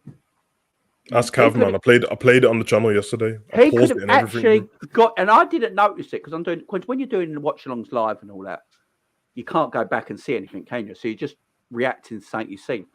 So I didn't put Trent in that bracket for that goal. I looked at Van Dijk mostly, which 80% is Van Dijk. But then I've looked back on it, and when Steve Nicol was talking about it as well, I'm thinking, Jesus Christ, you know, you're right. If Trent just put his head down, and Trent's not slow, right? If Trent put his head down, just burst the gut to get back in front of goal. Now, if you put your body in front of the goal, you know, you've got a bigger chance of blocking the ball, ain't you? I mean, it's just common sense, you know. And he's a defender, but he don't think defensively. And what it is, Jamie. And at the moment, though, it's becoming a liability because teams are now saying, managers and players are now coming out and saying, we let Liverpool come on to us all the time now. We don't bother attacking them. There's no point because their issue is we let them come on to us. We defend really well. Then they get complacent because they can't score. And then we put the ball in behind Trent because he can't defend. It happens every week now. And I've been saying ages now, we got to let teams come on to us and we go into the... Because we're made to play counter-attacking football. We ain't made to play this possession-based game that we play. We aren't Man City. We can't play these little passes in and out everywhere and work teams down. That's not our game. Our game is high intensity, high pressure, counter-pressing, counter-attacking. You know, when we used to rip Man City apart all the time, it used to be because we let Man City come onto us and we just hit them with the best counter-attacks that just they couldn't cope with. They couldn't cope with it. You know, big teams, we did that against all the big teams. They couldn't cope with our counter-attack. We don't do that anymore. We let everyone now soaks up the pressure from Liverpool Football Club. We get complacent because we ain't scoring goals and we start to play stupid football. And then they just play counter-attacking football and they always make sure their quickest player on the pitch stands behind Trent all the time. And eventually you'll get the ball and you'll get your deserves. It's a shame on it because... So we need to do something about it. Usually the fast wingers play on the left anyway. Like automatically they play on Trent's side either way. They don't even have to change to get there. Like I said before the game, that discipline was everything because I can't have Rashford running against Trent. I just couldn't have it. And that you're right about that boss in the gut thing, man. A lot of the times you're not going to make it in it. But with that Sancho one, it isn't even about blocking it. It's like if you run and get into that space, Sancho's not going to try and put it there. He ain't going to try. Once he sits Milner down, he's going to realise there's a man in front of me. I can't shoot. And then he'll turn somewhere else. But it's laziness. He gets complacent. I think I don't want to speak about the man Trent because I don't know what goes through his head in it. I actually don't know. You know what I mean? You can say that things have got to his head or whatever and stuff like that. He probably, you know what I mean? He's still young. He's probably seen all the social media stuff and that. People constantly say, because people talk about Trent like he's one of the best left backs of all time already. And you know, they'll be saying that he's changed the position and stuff like that. But then you're like, you know, like Danny Alves and these men still exist, bro. Like it's not a new thing. And the difference is they were defending as well. So you keep doing this, so you'll fall down the pecking order, bro. Man won't even rate it anymore because it's like, yeah, you're doing all this going forward, but some people are offering both to their team. And the worst thing for us is if it was his ability and he couldn't do it, I would not even talk at it. Just can't do it. Kind of like what people do with players who their legs are going and stuff. It's like, okay, you can't do it anymore. You just can't. Yeah. It's like we know that Nat Phillips isn't fast in it. So even when he tried to run back against Zaha, I'm like, you're not catching him, bro. It's just what it is. But at least he put in the effort. Yeah. At least he put in the effort, which we're happy I've seen with. I've seen him have incredible games when it's not just defensively. Yeah. It's defensively as well. I've seen him pocket Son for a whole half of football against Spurs. Son's rapid, bro. Yeah. I've seen him do it to Rashford before. I've seen him do it in the Champions League constantly. Yeah, Sané, he has done it. Sané's done it. He even did it against Vinny Jr. in the Champions League. Yep. Vinny Jr. never run past Trent once in the Champions League final, but Trent just, I think with Trent, he thinks he's done his job. And he thinks he's done his job. He's got the better of somebody. He's doing his job. And then he switches off for a second. And the problem is when you're playing at the highest level, you can't switch off in a 90-minute game. That's when you lose something. He switched off in the Champions League final. He switched off against Man United. His laziness is becoming a problem now. I mean, when I stood up and did my impression of Trent getting back into position, apparently that went on someone's clip show and trended. I don't know whose it was, but yeah, he walks back. It's irritating. Yeah. And I think if Konate was fit, Gomez play right back on Saturday. I really do. Because Trent ain't even attacking well at the moment either. It's actually like, we already know everyone loves Trent, and so there's no need for us to be defensive. This is the Liverpool family here. There's nothing to do with any other club, so we should be able to say what we want here. And it's actually worse than everyone thinks. Jamie knows I was talking about it for time and trying to explain different games and that. But when I was on with Cav yesterday, and I said to him, I've got a whole folder of clips. Cav, you know that like there was about 10 clips left. It's just that after a bit, I felt no, bro. After a bit, I realized I looked at my clips and I was like, if I play any more, it's gonna look like I'm picking on Trent. But I had like an agenda, Champions League games and stuff like that. Thing what Jamie's on about with the not looking around at Vinicius, bro. We don't have a Champions League. We didn't win it, and we lost by one goal. That goal, and he just didn't look behind him. How did Mitrovic score that header? He didn't look behind him. How did Coquelin score in Villarreal semi-final? It just didn't look behind, bro. They're basics of football, bro. And all it is I've played with people like Trent, bro.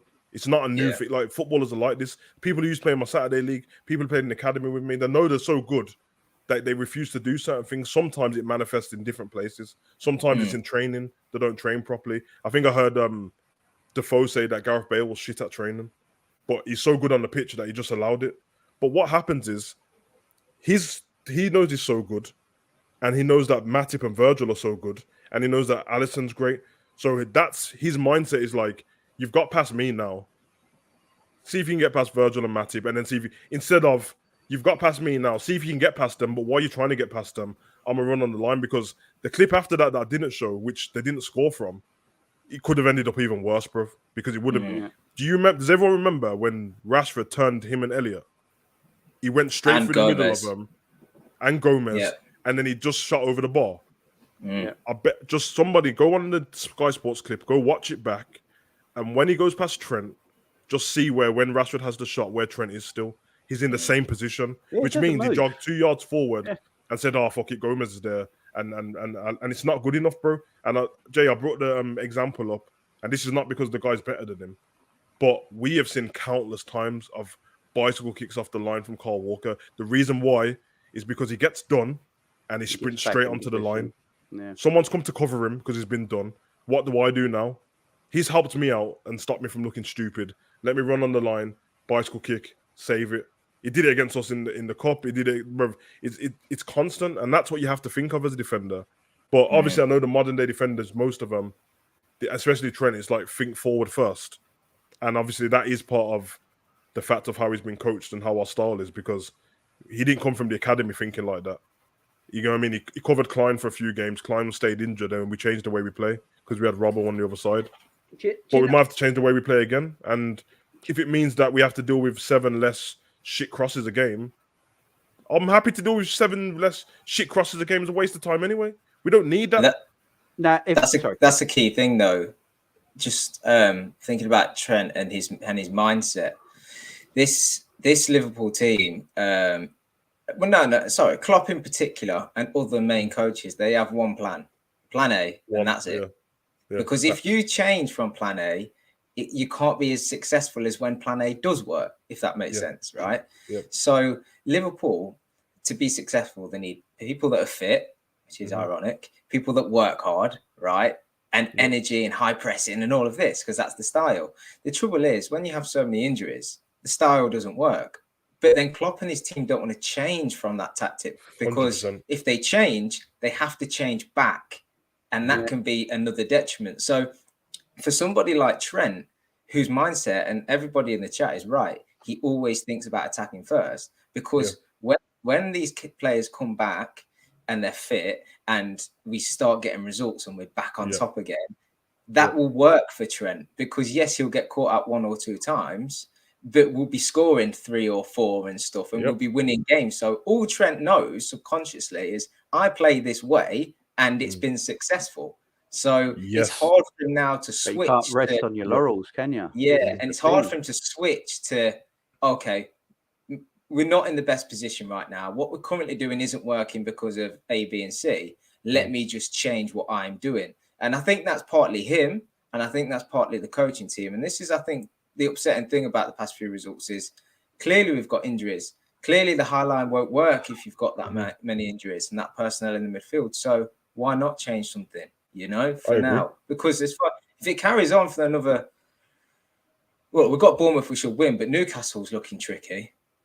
And then you've got Everton and stuff. If you get past the next 3 games, I don't see us winning the game in a while. And that's the thing. At what point do you then change? I don't think we'll beat Bournemouth. 4th. I don't think we'll beat Bournemouth on Saturday either. I can't see us beating Bournemouth right now, especially if the Klopp team picks. Trent can't play right back Saturday. I don't care. Play the young kid. Trent can't play right back Saturday. The young kid's injured, isn't he? Play me. I'll play for a week. I'll play right back. I will run back more than Trent. I don't mind fullbacks getting done by wingers. It happens. Wingers go past fullbacks all the time. I see Cancelo at Man City get done all the time. Gets done all the time, bro. He gets done all the time, but he doesn't stay still. He runs back with them. Yeah, he runs back with them. Carl Walker was getting done all the ends, but he was still running back. Trent gets done by a winger. Trent don't move again. I saw Martinelli last season do Trent a few times, and Trent just stood still after. He all right, you've done me. All right. League Cup first leg. Yeah, he just stood there. I was like, run with him. You're not slow. Run with him. Get a slide tackle in. Pull his shirt back. Just do something. Don't just stand still after you've been done. Fullbacks get done all the time. There's no problem with it. When you've got pacey, young, skillful wingers running you at full pace, using their tricks, they're going to get past you from time to time. Not a problem with it. Yeah, you hold your hands up. That's what happens. But put effort in and show the fans that are watching, show the people on telly, show your manager, your coaching staff, that you ain't standing for it. And next time he tries to do it, you know, you go and make it harder for him. You know, if he does it again, pull his shirt, pull his ear, pull his hair, you know, kick his calf, do whatever you want, you know, to show some intent, you know, that he ain't going to try and do it again. But Trent don't do any of that. Trent don't make tactical fouls. He doesn't do anything. He just lets people flow past him and doesn't run back at them. Make a tactical foul. Get a booking. I said, bro, like because we win 90% of the times in it, or we're not losing in it. Put it that way, bro. Like over the last four years, you take out the COVID season, everyone was injured, but we rarely lose games in it. We're normally on top in every single game, and when you're winning, and the centre backs very rarely were having stinkers, he's always been afforded to do that and get away with it, because a lot of the times it didn't result in a goal. And then, you know, Virgil or whatever will shout him and then they'll get on with it. But when they're shit as well, that's the problem. Like, he's not used to being crap when everyone else is being crap, which means that he's got to stand up for himself and say, listen, I'm going to be the one that's not shit. If you're not going to be shit, that's your problem. But you can't just jump into it and just you see the team struggling. I've played football at a good level, but like, there's no way. If I realize that, for example, somebody like Rashford is playing, I've done it. I played against somebody like him before, and I remember in the first 2 minutes, I tried to slide tackle this geezer because I seen the ball, and he done me, bro. Like, he kicked the ball past me and ran. After that game, I dropped off 5 yards, and I was like, safe. I'm not going forward unless there's a clear chance for me to burst forward and someone covers me. And I just stopped him all game, because you have to think like that. You know that Rashford's going to play against you, bro. He's been doing it from his debut till now. And every time he plays against you, he does the same thing, bro. It's not one time. It happens every single time he plays against him. So you're basically saying my assist and my creativity versus Rashford running at me, I think I'll outdo him more. But when it doesn't work, you have to hold it as well. You can't get the praise for the assist when it works and stuff like that. And then all of a sudden, when you play shit, no one can say anything. So you have to fix that. Another thing is with our high line, and this is what Cav was saying, like, when the team is changed, our team has changed, not on purpose. We've got injuries on it. So if that's happened, then you have to change the way we play, because you don't have the players available to do it. The energy's not there. No point talking about Liverpool being this high-pressing team anymore. It might be dead, bro. It might be dead. Like, that. I don't think that the energy is in everyone's legs to do it. I don't think we can play the pressing game again until we get new Why players. do you think Diaz stands out so much? Yeah, because he'll press his life away. He hasn't been killed by it yet. This is what I'm saying. Mate, the perfect thing to see is that Salah doesn't press like he used to. No, and if he doesn't, and he's like, he's super fit, he takes care of himself, and he's not pressing like that anymore. It's even worse when Bobby's on, because he does this weird, like, I don't want to laugh here, but it's this weird jogging thing he does where it's like a jog walk. And I'm almost like, just get off the pitch if you're going to do that, bro. It's actually annoying to watch, bro. I mean, you know what I mean? Naby's actually good at pressing, but he's not good. Naby's fantastic. Not good at anything else. Hendo, really, he's in his mind is like, I will press for this club into the ground. I will bleed through my kneecaps. But what he's seeing in his head and what's happening is two different things. Because when I'm looking at you doing it, you're running in quicksand. Because Milner looks like he's pressing faster than you, bro. And then Milner's got so much passion in him, and he's one of them guys. He's old school, isn't it? Everyone's forgetting he made his debut the same time as Rooney, and Rooney's gone. All of them are managers now, and he's still playing. So in his head, is like, everyone knows when all fails, hard work and desire is all I know. I'll kick you if I have to. That's why we'll always cheer for that. Milner comes on, and we're playing against a big team, and he clatters someone. You're in a pub, yay! Because it's like old school. Put one on him, and I'm not going to give up. If I get done, like every time he's been done by Foden or done by these players, it's because he's been trying to press them as hard as he can. I can't fault the effort, but your body just ain't working anymore. You got Firmino, it's not working. The same thing in your whatever is going on in your brain, bro. Your feet ain't doing the same thing. Thiago, it works, but he's always injured. And then who's left? Curtis tries to press and stuff like that, but then he holds onto the ball for too long. And we wouldn't need him in that Man U game to hold onto the ball, by the way. And then who's left? There's no one left. Carvalho and Elliott, and they're brand new. It's kind of fucked, bro. So you can't play the high line if you midfield shit. It doesn't work. You have to drop a 5, bro. You have to. You see Gomez waiting for the offside trap. That's the reason why Rashford scored. Everyone's trying to blame Henderson for the mistake, and I showed Cav yesterday. From Henderson's mistake, there was Virgil first. Then there was Gomez for him to get past. And then Gomez does that flipping thing. And I know Virgil does it as well, where it's like, let me look at the linesman and put my hand up first. It's just fucking run. Because if it's offside, it's going to be flagged offside either way. think it should have been offside anyway. I mean, Heck. but that offside rule it pissed me off. it looked offside. Apparently, it looked offside to me. That line was super thick. They said that they changed the rules from last season to this season. I seen the article, and they said if that was last season, it would have been offside. But they've made the line thicker and they give the benefit of the doubt to something or some bullshit like that. Right. So it really bothers me when they show the replay and they don't show it in a straight line. He's offside, but they made the line thicker. Of course, if you make the line thin, everyone's offside. No sense whatsoever, does it? So everyone can be onside, the matter in it. But it's just stupid. But I said this on my watch along. This team can't run no more. We can't press no more. This team can't run. The only ones who can are the players that haven't been part of this team for a while. So like Diaz not been part of this team and part of the setup, so he can run. Nunez. You know, Nunez can run. Elliott's 18, so of course he can run. Curtis Jones can run.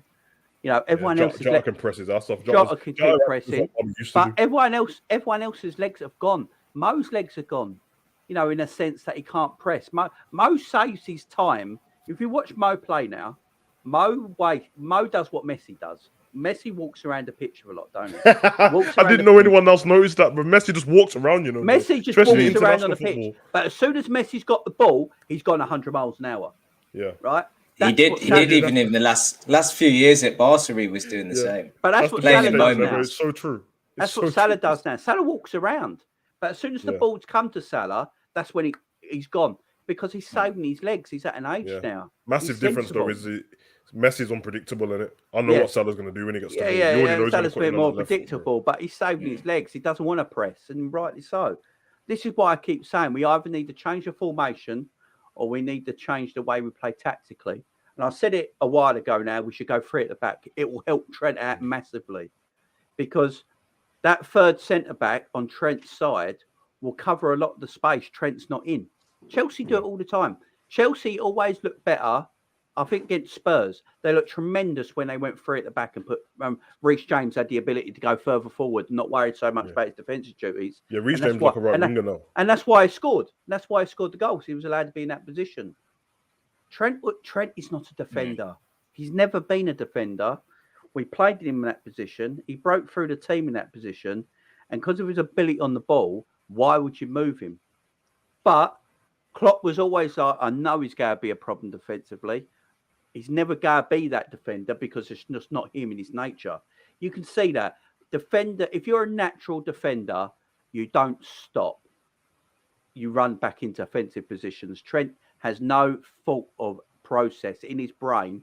That is what he needs to do before anything else. Yeah. Trent was our best ever accident. I swear to you, bro. Yeah. He's not the greatest accident. Like my sister. Because if you think about it, bro.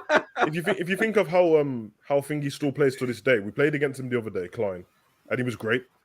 Yeah. If he never got injured, or he came back from an injury and was fine, you'd argue that like when Trent comes in for games in the cups and at the time as a kid, the talent's going to show through with the passing of the ball and stuff like that. But you're going to work out quite quick that defensively it ain't the thing. But luckily for him, he played so great and Klein was out for so long that he just molded into, we're winning more with you and that. And bear in mind, I'm not dissing him, by the way. I'm happy, bro.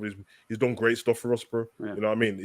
He's incredible. And he's going to be, in my eyes, he's going to be there forever. Probably be the Liverpool captain in a few years or something like that. You know what I mean? Virgil and that sort. Virgil that's already old. Liverpool captain because of his, his leadership, Trent's leadership. I agree with you. I don't think he should be, and you don't think he should be. But you know how the sentimental shit works, but sometimes, he's the man of the city.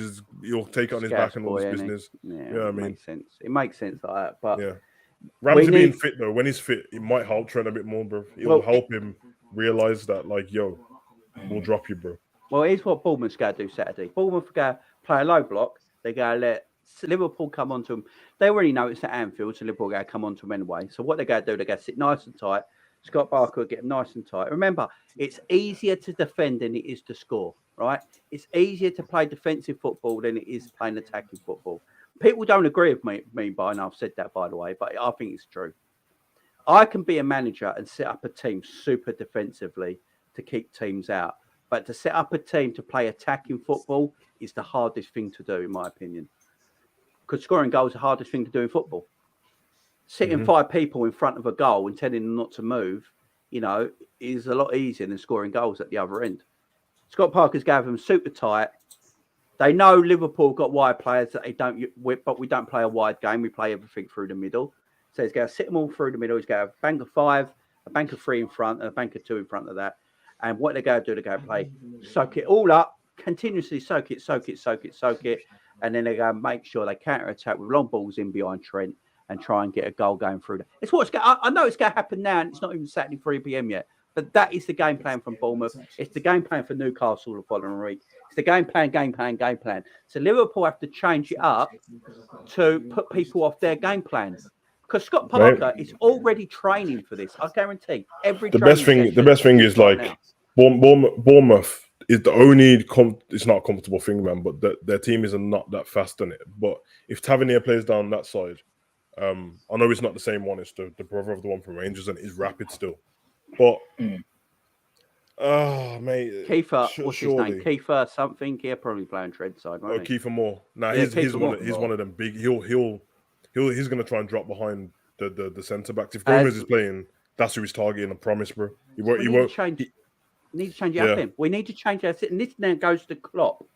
Now we all love. Jay, do you have who was on our bench here? Do you have who's available off our bench? I mean.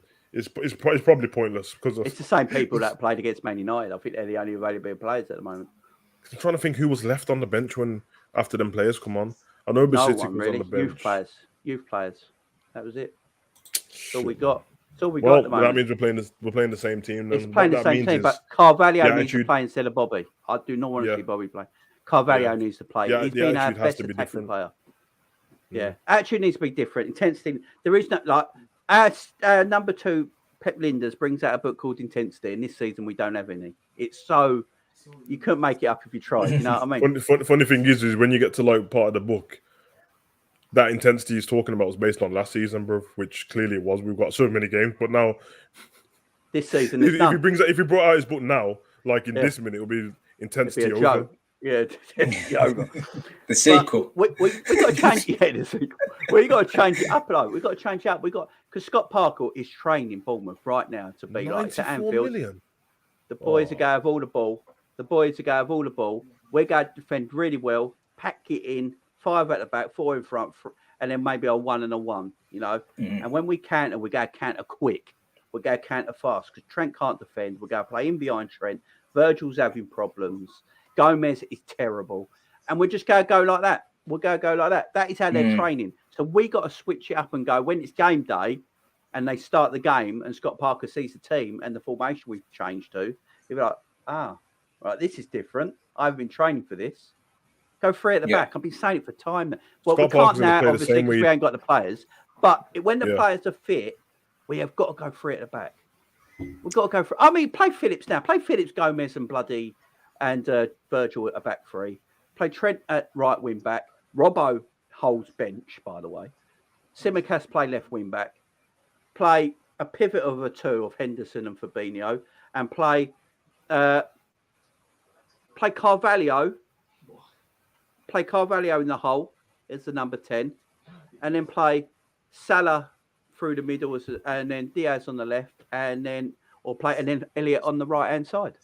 That's what I do. Change it up a little bit. What's wrong? Change it up. What is so bad about that? What about especially against Bournemouth, bro? Like I know there is true on everyone's day, somebody can lose to someone in the Prem. That's how good all the teams are. But I'm telling you, based on how I've seen everyone play football so far, I'm not joking, bro. Like boys, I love all of you, isn't it? Don't be looking for me if we don't beat 94 million for Anthony. If we don't beat Bournemouth, don't be looking for me on any Liverpool streams, bro. I'll do the hangover on Monday, and then when Cav starts talking about Liverpool, I'll mute myself, and then I'll come back in. I'm not doing it, bro, because that's where I draw the line. Bournemouth, bro. I watched them in there. They're not good, bro. They're not good at football, bro. Nah. They're not good. They're not fast. I'm not having it, bro. So that's what I draw the line, bro. We got to just let teams come on to us. Go 3 at the back, and then go to Bournemouth. Right, you have the ball. Here you go. You have the ball. Come on to us. Let's let without being a dickhead, bro. Just play how we did against Palace in the first half. Bro. Yeah. Let them come on to us because the space in behind will be massive, and then Diaz and Salah love space. Attackers love space. The reason Salah has got so many goals to Liverpool Football Club because the way we used to play, we played that counter-attacking style that gave teams so much space, players so much space to play into. Now we play M25 football now, don't we? That's what we do. I got a feeling Salah's going to play through the middle, you know. He should play through the middle. He's our best goal scorer. With no Jota and no Darwin Núñez is our only goal scoring outlet. So instead of him out on the wasted out on the right-hand side at this moment in time with no other outlet, playing through the middle. Yeah, Jay, you're right. You know, he's proper wasted when he hugs that touchline, bro. Yeah, because there's no striker in the middle. It's almost. I know it's not his fault because when he does it when Núñez is on the pitch, it's completely different. But bro, with Salah, it's at the moment it's never okay. It still counts as playing bad, but it's not him playing bad on the ball. It's just that he's not in the game. Like there's parts of the game where you don't see him, bro. Yeah, there was like in that Crystal Palace game. I remember there was a whole half. Was like, okay, so Salah's not playing and he's just over there, just chilling, just doing nothing, bro. Like it's weird, bro. And then against Man U, the first half as well, he was just non-existent. I remember James was saying on the live stream, like, what's going on with Salah? He's just over there, hugging the touchline, getting chalk on his boots. He's too good for that, man. Yeah. The only trouble is, who'd you put out on the right? I'd put Harvey out on the right. He's quite decent out on the right. Yeah. I mean, he's not exceptional, but the thing with that is that's good if Trent's got to overlap. He's got to overlap because Elliott's always going to be cutting in. So there'll be that space there. Trent ain't overlapped since 2021. I don't think. I don't remember last time Trent overlapped anybody. He underlaps now. He cuts inside. He goes into midfield. But if he's playing free at the back, I don't know. You got to change it up. If I see 4-3-3 and it is Bobby in the middle, Diaz on the left, Salah on the right, Hendo and Fabinho and Harvey Elliott in the middle, we're in for a hard game. We're in for a game. You're going to see Milner. You're going to see Milner at right back, bro. That's what's going to happen. Or Milner. I'd rather Milner at right back than Trent. You know, like we did against when Southampton when Gomez got injured. Milner was good there, innit? But he'll overlap. The thing that kind of supports your argument at three at the back, Jamie, is it's obviously a bit more of a defensive system. And obviously it'll free up Trent and take that defensive responsibility off him and stuff. So yeah, it's brilliant. And you still get to put your three main men up top as well. It just basically protects that midfield effectively because you can pull a man out of it. I mean, long term, you probably don't want to be playing three at the back because teams that win major honours generally don't play three at the back. But no, just do it. If you go back if you go back to the year we won the league, people kind of forget that actually that league was won based on a very strong defense. I think Liverpool went, I could be wrong here, but I think there was about 12 or 13 games. Liverpool only won by a goal. You know, it would, and so often we would get ahead and the team would actually sit back a little bit. And they were so strong. I can remember thinking when Liverpool got a goal that it was done. That, me too. You know, every game I was watching, I was thinking, as soon as we get a goal, it's a wrap. If we didn't even score up to the 70th, 80th minute, I was like, we'll get a goal because it was just that confident. So going three at the back kind of ties into that argument that just get the defense sorted first. It doesn't take away too much from going forward because actually your most creative player on the pitch in Trent has got the freedom now and you're still playing your most effective forwards that you've got at the club. You know, obviously Núñez is out, but that's neither here or there. You know, you're still playing Diaz on the left, you're still playing Salah on the right, and whoever you go with from the middle. So, why not? I mean, it takes time to train, but the guys have got 7 days, you know, between matches at the minute. So how can they not? And the other thing as well with three at the back, and you kind of seen it a lot with Chelsea last season and Rudiger, is you can just have a guy at the back that just marauds forward and no one picks him up because they've not set up to pick him up. You know, so Rudiger if Matty comes back in while that's happening, you know we can get forward as it is, bro. And when them crosses start coming in, you tend to find that your centre back's still there or thereabouts, you know, because the worst case scenario is if you do lose the second ball once it's been cleared and you go back up the pitch, well, believe it or not, they're still attacking two centre backs anyway, which is our current situation now. So nothing's really changing other than you just covering Trent a bit more, you know, which is at the minute our biggest weakness. So I agree with you. If you change that until we get certain players back and then go back, because all we do is care about let's be honest, man. All we care about now is the points, innit? I just care about wins. I couldn't give just get the 3 points. Of course, I want to see some improvement, but I just want the wins, bro. And that's perfect. And like I've said, it needs training and we've got 7 days to do. But let's be honest, Trent's positioning already is like we're playing 5 at the back. It's how he plays all the time anyway. So for him, it'll be fine. So it's going to be very interesting to see what happens. But like you look at that team there, and it's like Jota's missing. So I'm trying to think who would be part of this team.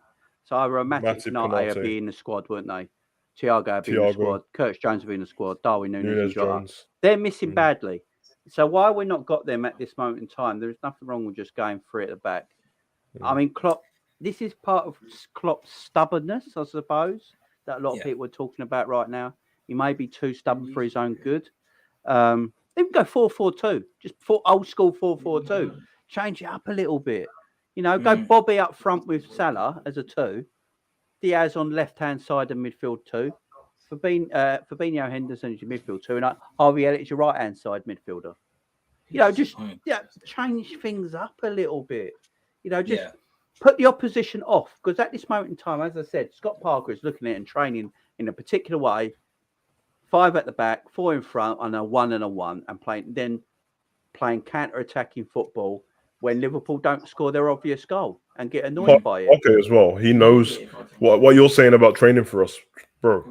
Everyone's forgetting that when the last time we lost to Fulham before this draw was Scott Parker's Fulham, and we play exactly the same as we was then.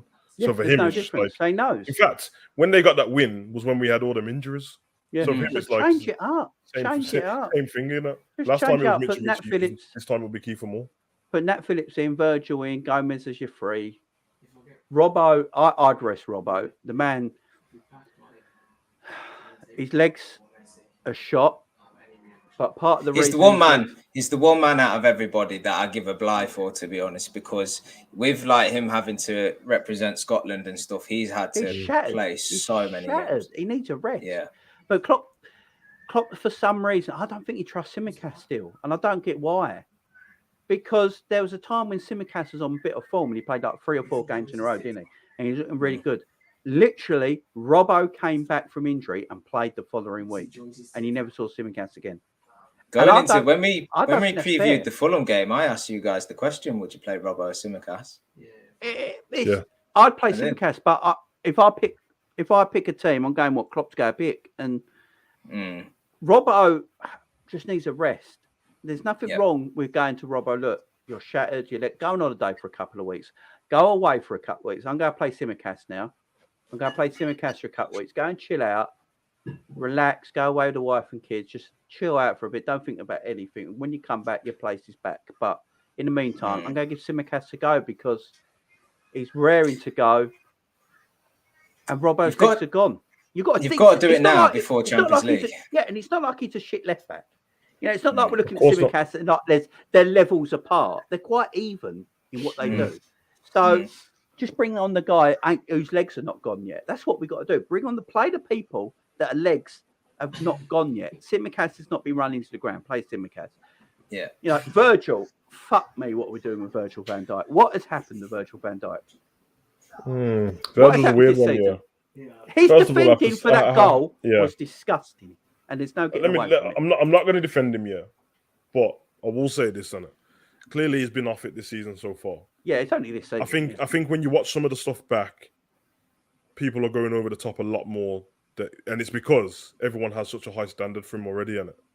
Because little things that some defenders probably should get done against, and someone should score. Normally, Virgil mops it up. So when he doesn't, the one you're on about, that's a bad mistake. Yeah. But it's not because it's Virgil. That's just a bad mistake. That's a bad mistake. His positioning is he thinks the goal is, he thinks that gap is right behind him.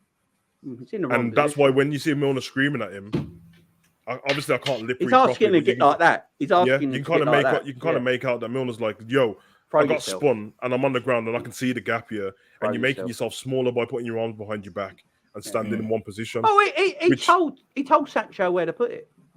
Yeah. And that's because he thinks he literally thinks that the gap is behind him. Because when I showed Cav yesterday, not only is that gap there, Bruno's standing in the same position onside. Like if Sancho wanted to, he could have passed it to Bruno still. and he could have tapped it in. That's why everyone's annoyed at Trent as well for not exactly. So back. So for that, because there were still points in the game, like people, I've seen somebody showing stats on Twitter. This is why no one should be taking their stats off Twitter. Go check for yourself, because I've seen them say like Virgil made no successful passes. I watched the game. First of all, I've seen successful passes. I've seen successful duels. I didn't see no one beat him in the air. I didn't see no one beat him in the air. Yeah, you went about the ball to Salah early in the game. I saw it straight away. And then it was like he never made a tackle. Is everyone forgetting? I remember Rashford running through on goal and he just got across him and took the ball off him, bro. People can't go too over the top. But what it is whatever it is wrong with him, it's not. Yeah, it's not. It looks like some things look clumsy, which is weird. Guys, that's the weird thing. I've got to shoot, right? But I'll just leave you one question before I do on Virgil, right? And then I'll shoot. I've got answers to see on that. Carry on. Is there a chance that Virgil's saving himself for his last ever World Cup? That's what I've seen a lot of people say. I'll let you guys discuss that and I'll shoot. All right. Cheers, guys. Big man. See you later on. See you in a bit. Bye. I've seen a lot of people talk about that online. I actually heard someone talk about that as well. They think Virgil's saving himself for the World Cup. I think it's not a big season. I don't think it's true, but I do think all footballers have got the World Cup in the back of their mind. Do you know what I think, Joe? Because I'm not being funny, and obviously it's everyone's opinion. No one's going to know unless Virgil tells you. I actually think it's quite disrespectful if everyone thinks that he's doing that, considering how much he does for Liverpool. Because you're basically saying that he didn't go to the Euros. Exactly. And he saved himself for Liverpool. That's what I was about to say. The ball wanted him to go. Yeah. So I respect him too much as a footballer to think that he's picking and choosing between, because he more than anyone should know. The reason why I think he's not, because he more than anyone should know that freak challenges can happen and you can get took out anyway, because that's what happened to him. Remember, it's not like he done something. I think he's saving himself for himself, bro. I think he's like, some people haven't been injured before in their life, don't know what it's like, bro. But if you're a sports person and you played and you've had a bad injury, didn't he say he felt pain in his knee as well, or something like that? Yeah. Last week, and when you get back and ready and you go through the fitness thing and that, and I'm, like I said, bro, I'm just going from experience and that. It's my sports science background and personal training and that. I train and rehab these kind of people, bro. Once I get them in tip-top condition and that, I can't help them mentally. Like, I can try, but I can say all these things to my client, and then when they get on the football pitch, you see it. If you see a striker coming towards you or somebody, and you're like, I'm going to try and defend in this certain way. And we know, luckily for Virgil, that's how he defends anyway. But you know them last-ditch ones where you got to throw your leg in? That's where you get scared from doing stuff. I remember with Aaron Ramsey when he came back to what? There's little things where I'm a bit worried to throw my leg into this one. And what happens is Virgil ends up like sticking his leg out instead of actually going full-bodied into something. And he'll either miss the ball, which is what happened on Rashford's goal. Hendo made a mistake. Virgil went across with his leg instead of putting his whole body in through, and he missed the ball completely. And then Gomez tried the high line. You look at the Zaha one. I give him a bit of a blind on that. I know everyone's saying, but he was running at full speed, bro. So first he had to slow himself down, and then it was kind of, that's how you would defend on it. Put it on Zaha. I'm giving you this space to go around in it because you're gonna have to score bangers. Could have engaged him a little bit more. You know what I mean? Obviously, the Mitrovic one, he was off balance and he gave a penalty away. People do that, but you are right. There's parts in the game where it's starting to look a bit clumsy more than anything, and that's what needs to be sorted. But I won't have that thing where he's saving himself for the World Cup, bro, because clearly the fact that he took himself away from the Euros shows that that's not how he thinks about stuff. I think he's saving his career, bro. He's not. Everyone's forgetting he's already, how old is he now? 31. I mean, like Aaron said, it could just be a subconscious. Yeah, that's what I mean. But subconsciously saving his career, because if he's 31 now, and before he got injured, he was tip-top condition. He played 92 games in a row for Liverpool. And if he didn't get injured, you know that would have got to like 120 before he got subbed. Oh, yeah. So he would have carried on. All of a sudden, I'm this tip-top defender. I keep myself in shape. I never go into like these hard tackles because I defend smart. You get injured, and now all of a sudden, that 20, well, was he 30 when he got injured, 29? Yeah.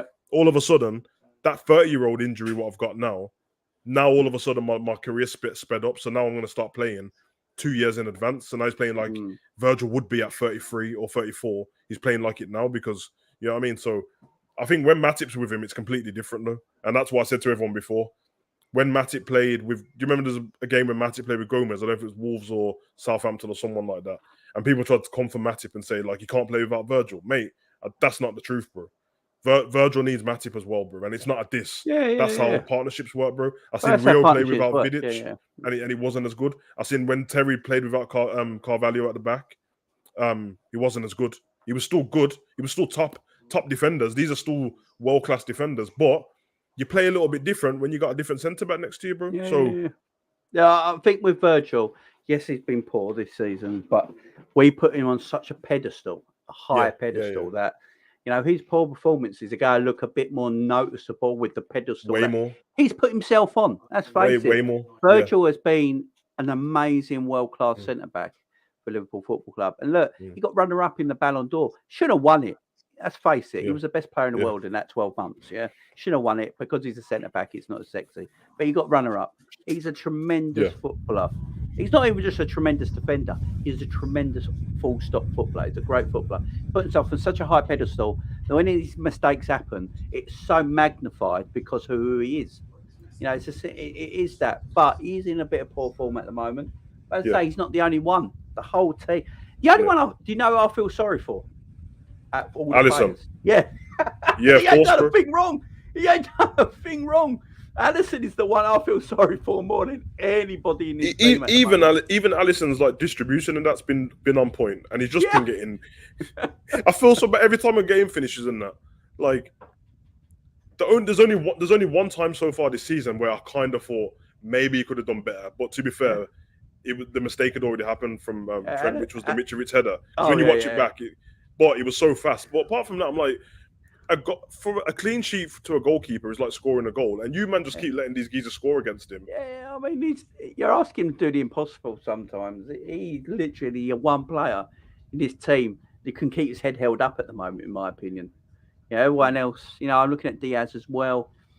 That Diaz chance against Man United the other day as well, I think he should have hit the target with, Tell me which one it was. I actually can't remember, bro. Oh, the one when it pass comes into him, he comes inside and he hits it, but it goes wide of the. It hits it first time, but it goes wide of the post.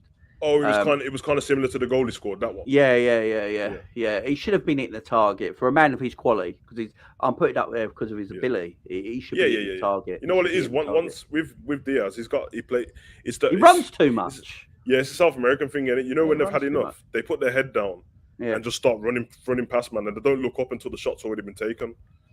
Which is what Salah can do, by the way, but he's not doing. Everything that Diaz plays like, the explosiveness, the skill and that. I've seen Salah do it loads of times and score, but he just doesn't do it now. Yeah, I mean, should we have got the hungrier Koulibaly? Did you see Koulibaly get absolutely ripped apart against Leeds? Hungrier Koulibaly? Who's he hungrier than? That Koulibaly can't be against Virgil, bro. Did you see Koulibaly I've seen him get ripped up Did by you Leeds. see him get ripped apart by Leeds? The turn that he got done with. I mean, no, I'm all right, thanks. Couldn't handle Rodrigo in that game, bro. I'd rather have Konate than Koulibaly. I've said that many times. He's a massive miss, isn't he? Konate is the one, man. I hate playing, bro. His pace is going to miss. That's what it is. By the way, these Trent mistakes didn't look as bad when Konate was playing next to him. Yeah, they also don't look as bad when we win the game. Yeah. No one cares on it. But that is what Klopp looks at, by the way. Klopp, he's not a stupid man. He knows he's not a good defender. He looks at Trent and thinking, you're not a great defender. I can probably get a better right back somewhere for that position that can defend better than yourself. But no one is going to give me what you do going forward. So he can forgive him for that. But at the moment, he isn't doing anything going forward. And that's Jamie, because defensively, Gomez is better than Trent at right back. Yeah. That's the one place Gomez actually has looked good in the last however long. Yeah. Centre back. He's actually looked better at right back than he had centre back. Yeah. And maybe that's what Klopp's looking at. Maybe he's thinking, right, when Matip and Konate are fit, it's going to be hard for Gomez to get. Because it's going to be hard for Gomez to play centre back, ain't it? When you made that video before, when Gomez signed the contract, and then we tried to go, okay, then if he's going to sign the contract, then obviously somebody's made some reassurances to him of what's going to happen. But he couldn't have been at just centre back because he's not dumb to not know that like Virgil, Matip, and Konate is already there. They're all in front of him. Yeah. So I'm guessing that he got told like between right back and centre back, you got covered there. Like you're going to be there in the cup competitions. You're going to play at centre back. and then when we need you at right back, we're going to play there as well. But I feel bad for Calvin Ramsey. I feel bad for Klopp on this one because when he said in that press conference, when he went through all the players of why they're injured and what happened and that, he said something about Calvin Ramsey coming from Scotland injured. So I don't know if he had his medical and then whatever happened after that. What I've read and heard about, I read about it in the Echo, and they were saying that he passed his medical, and then when they go to pre-season. Yeah. And they put them on their machines. They put them on. The for pre-season training. Yeah. Apparently, that's when they picked it up that he had something wrong with him that's going to cause him. So apparently, Calvin Ramsey didn't know he was injured. He felt that can happen. That can happen. Yeah, and then they put him on all these special machines and that, and they found an injury there. And what basically is, if they didn't find that, it would have been a bigger issue later in the season if he was playing. Yeah. So what they've done is they've saved him now.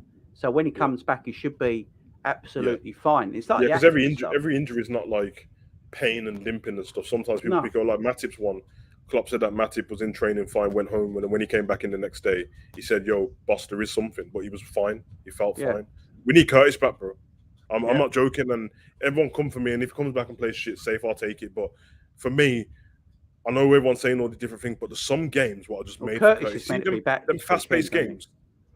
Yeah, see them games like Fulham. And flipping when we play Leeds and these people, you need someone to slow the game down, bro. You need it, bro. There's nothing wrong with it. And there's nothing wrong with it. There's nothing wrong getting hold of the ball and actually holding on to it. There's nothing wrong with it. Where Curtis does that, and sometimes he does it for too long, and he doesn't know and release it. By the way, Jacob Ramsey at Villa does exactly the same thing. Yeah, it's not much. He does it. He does it exactly the same thing. I think it's just a young English player thing. Foden holds onto the ball a heck of a lot. He's got so much talent around him, and then when he releases it, it looks better. Tell you what, Jay, that's a good point, because the way Man City play and the way Curtis holds onto the ball, he holds on like Man City do. Remember, Man City's thing is we're going to keep we're not going to give the ball away wastefully, but we're going to keep it. So every time I've seen Curtis hold onto the ball, it's either there's no option for him to pass the ball to, or he's not gonna. You know that little 5-yard pass. What's pointless? He ain't gonna do it because you're like, what's the point? So we've always said that let him play his own game. He'll be a different footballer. Like I see people saying, I don't know if Curtis is gonna make much difference, but the way our squad is right now, everyone will make a difference. The way we've got injuries and that, everyone will make a difference. Yeah, exactly. It's just fresh legs, ain't it? It's just fresh legs in the team. Fresh legs in the team, and we need it. I've always said it. I've said it for a while now. I want to see a young midfield. I want to see Curtis. I want to see Elliott and Curtis play together in midfield. I want to see Carvalho and Elliott play together in midfield. Yeah. I want to see. We might be very close to seeing it because Klopp might have had enough. He might have had enough. Look, Klopp's watching the same game we're watching. He's watching the same game. He ain't stupid. He knows better than what any of us do. He's watching what we're watching. He ain't stupid. He knows Henderson and Fabinho probably can't play together in what we want to do now. He knows that they're seasoned now. They can't give him what they gave him 2 years ago just because they're that little bit older now. And also, they've played so much football in a style that is so intense. You know, it don't really matter of age sometimes when you're playing that style, that intense style that we play. You know, it can do you in. So. Yeah, exactly. So maybe he's looking and thinking, play Carvalho in midfield with Elliott and Fabinho in the 6. You know, I think Carvalho proved every time he's come on now, he probably should get a start. I'd have Carvalho instead of Bobby Firmino against Bournemouth. I said it against Man United. I said play Carvalho in the false 9. If you go play a false 9 at the moment, I'd rather Carvalho played there instead of Bobby. Yeah, I think we should sack off the full. Carvalho is sick, man. He makes such a difference. Like even when he has chances, even when he has chances of missing them, and I just like the fact that he's still going for it. Him and Harvey, they don't have no fear in it. So it's like, I missed that shot. I'll do it again if I have to. It doesn't bother me. I'll just go again, and I need that, bro. Because the best we looked in that Man U game was for about 15 minutes at the end. In between that 15 minutes, Salah scored, and what happened was it seemed like somebody said to Elliott, just go and do your thing, man. Just go and play your role. And he did. And he just started to pick up the ball and run with it. And then on the other side, Carvalho would do the same thing. So yeah, and I feel for Salah as well. I've got to say, I do feel for Salah because the style we're playing at that moment, we barely passed the ball to Salah's side, by the way, on Man United. We always went Diaz's side. We always You know went why? down Diaz's side. We know that in the second half, it's going only down that wing. Yeah, and we never gave it to Mo once. So I felt for Mo in that game, and that's why I'm looking at it as well. Maybe he won't. He'll play. Maybe he'll play Carvalho off the right. Yeah. He might play Carvalho off the right, Salah in the middle, and Diaz off the left against Bournemouth. That's because Trent, every time Trent got the ball, he switched it. That's why he never got Salah. Pings it, don't he, to the left-hand side. I swear, you know the one thing what is sick about Trent, he must see that pass ages before the ball gets to him, because sometimes the ball gets to him and he just hits it, bro. And I'm like, yo, you must have been watching this guy for a while, bro. Switch. I do love Trent, man. He winds me up a lot, bro. But he's my guy, man. I love Trent, bro. This is the problem. We all love. No one wants to say bad stuff about him, but listen, we're doing it for his own sake. I'm not doing it to bring him down. I'm doing it to exactly. You know what I mean? He's not gonna watch this, but if he ever does, he'd know that I we're all trying to make his career better, bro. Trent and Gomez don't look like a good combination on that side of the pitch. Bro, I said on that game, if you turn that game on and they had different football kits on, and you only seen Gomez and Trent defending against Rashford, I would have turned it off, bro. What is this League 2 match, bro? It's not like Scunthorpe versus flipping Darlington, bro. You know? Oh, no offense. There's no balance in our back four. I don't know if you think. There's no balance at the moment because Robbo's legs are not gone or anything like that. He's just shattered. Robbo is just shattered and needs a rest. Virgil is trying to lead the whole back four on his own, so he's prone to mistakes now because of that.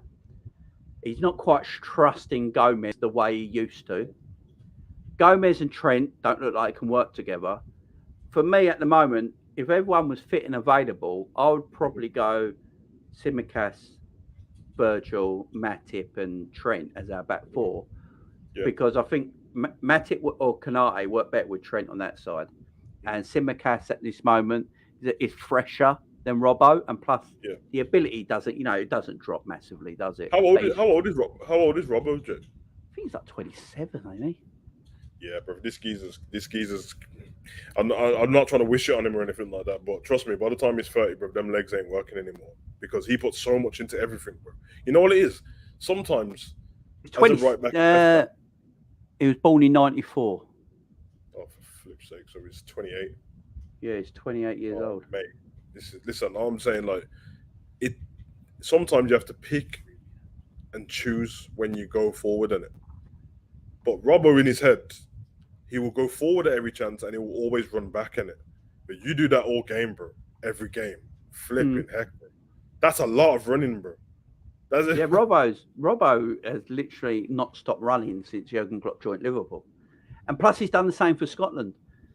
So he's not stopped. I mean, he probably runs in his sleep. The man he kills it for Scotland as well, man. Yeah, the man's not stopped. He just needs a rest. I mean, pre-season was a really small pre-season, weren't it?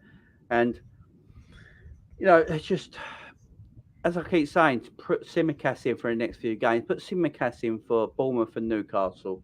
Because at this moment in time, Robbo just needs a rest. But my problem is that I think Klopp knows that. But he's I don't know what it is. I don't know if Jurgen Klopp has massive trust issues.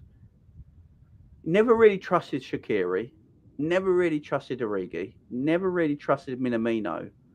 Because he bigs them up as talented footballers, but then never plays them. So it must be a trust thing. He did play Tsimikas when Robbo was injured. And as soon as Robbo came back and weren't really ready, he played him. And it weren't really fair to Tsimikas because he was in good form. Yeah, it's not. It's not fair to him. Robbo's just shattered.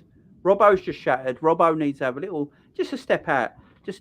Klopp should just have a little talk with Robbo and go, I can see you're tired, mate. Robbo's going to say, I'm not tired, boss, because that's who he is. I can keep going. But Klopp's just going to go, no, you look shattered, man.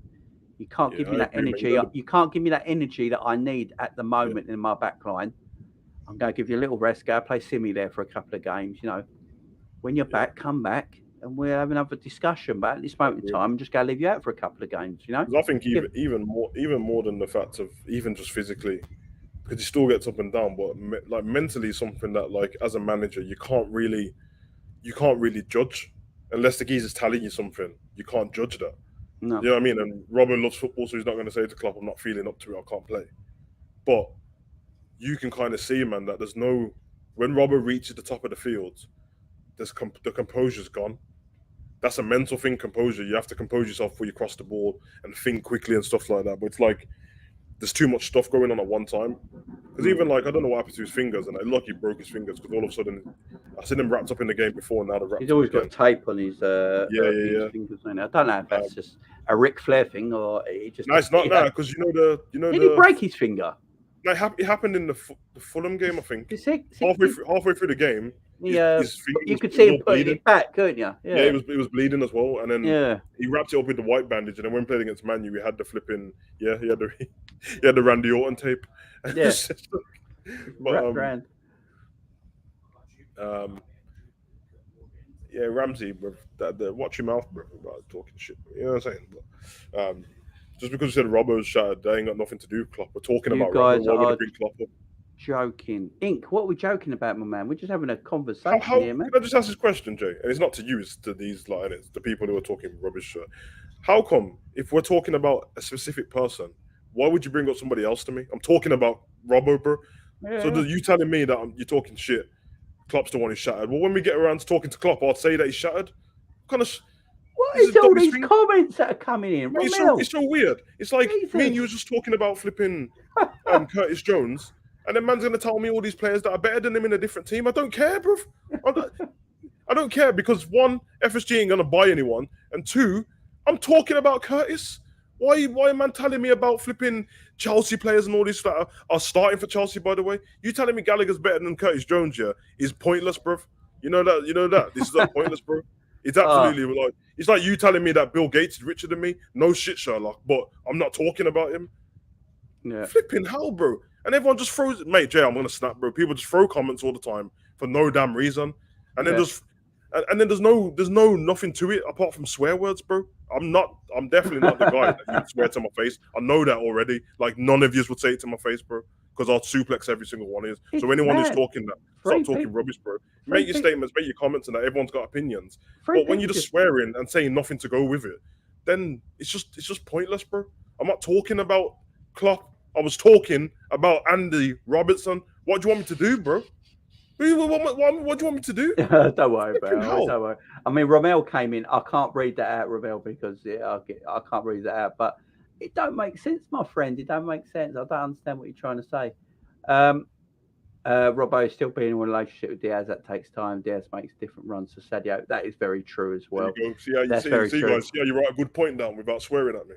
That is a great point by Kev. Big up Kev as well. Hope you're doing well, Kev. Hope you're doing well, Kev. Hope you're doing well, my friend. Yeah, that is true. You know, Robbo had a great relationship with Mane. He knew where he was going to run. He knew where he was going to go. He knew the movement Mane was going to make so he could release the ball early as well. So, obviously, that Diaz relationship is going to take time. It'll come eventually, and when it does come, it'll look great. But things like that will happen. It's just mad. It's 3 games into the season. I've never felt this depressed. 3 games into a season, it's absolutely madness. It's the Man United. It's the way. As I keep saying, you can lose to Man United. That can happen. You know, of course it can, especially at Old Trafford. But it's the way we played is the worrying thing. It's our performance was the worrying thing. No fight, man. Yeah, and we're a club that have built ourselves on like high energy and intensity. And at the moment, the players look like they can't run anymore. And if that's the case, then we are in trouble because we need that is how Klopp has built this team on intensity. And if you can't run anymore, like we look good for 30 minutes at the beginning of the game sometimes because that's what we're giving us. You know, we're going out there 30 minutes, full pelt. And then after that, they're gone. It's a bit like when Klopp first joined the club. Do you remember when Klopp first joined the club? And we could run for about we could run for about a good half hour, 40 minutes, yeah? And we looked tremendous. And then the players died. And they started getting injury after injury after injury.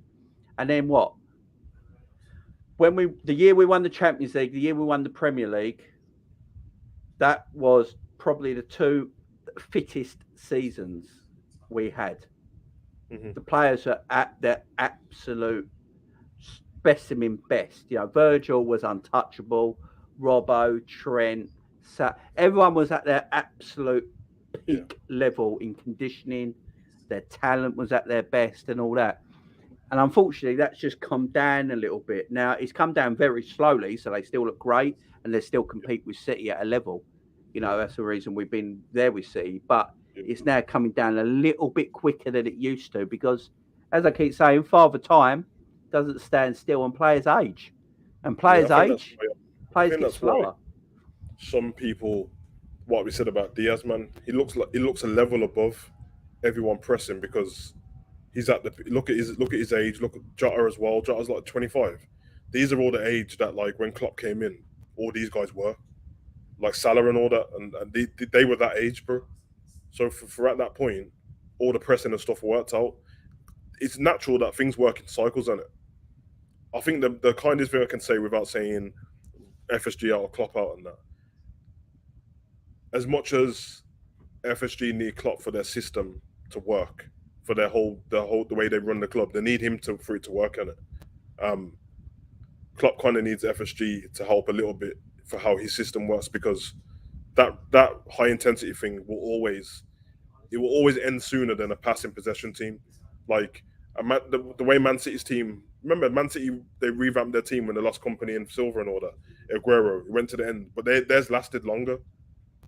It's a weird thing, man. It's like the process of Klopp at Dortmund. He didn't get to stick around for the new ones to come through because he moved on in it. But as you've seen, and when I spoke to you before, Royce started to pick up injuries towards the end. It's still there now, but he started to pick up injuries. Lewandowski got out of there because obviously Bayern Munich brought him. Goetze went to Bayern Munich, was picking up all these injuries and nearly lost his life, and he got all these infections. And it's like I said, man, he went from winning the title with Dortmund, Goetze, scoring a World Cup winning goal. It was the biggest. He was under the Goetze. That's the mad thing with Goetze, because he was like the, you had your Messi's and Ronaldo's as the biggest names in football, but then everyone kept talking. Goetze was up there as well in a weird way. He was the darling of German football. He was meant to be the next. This Mario Goetze was going to be the next one breaking through. He's going to be the next world-class talent. It was, as I say, darling of German football. Germans loved him. He got the World Cup final winning goal. He had his big move to Bayern Munich. And as you say, then he had that mysterious illness, almost died. And I don't know what he does now. I don't know if he's still playing. It looked like his career was going to be finished, and then there was another team for him to go to at the time, and we're off. Someone's just called, do you know Have Hope? Of Football Terrorist. Someone's just said to you. Shambles. No, it's not. No, Mamadou. No, it ain't my friend, no. But I think he's at oh dear. I think he's at Frankfurt. Yeah, Frankfurt. Is that Frankfurt, I think, but he didn't play, did he? No. He's played 3 games for them. He's 30 years old now.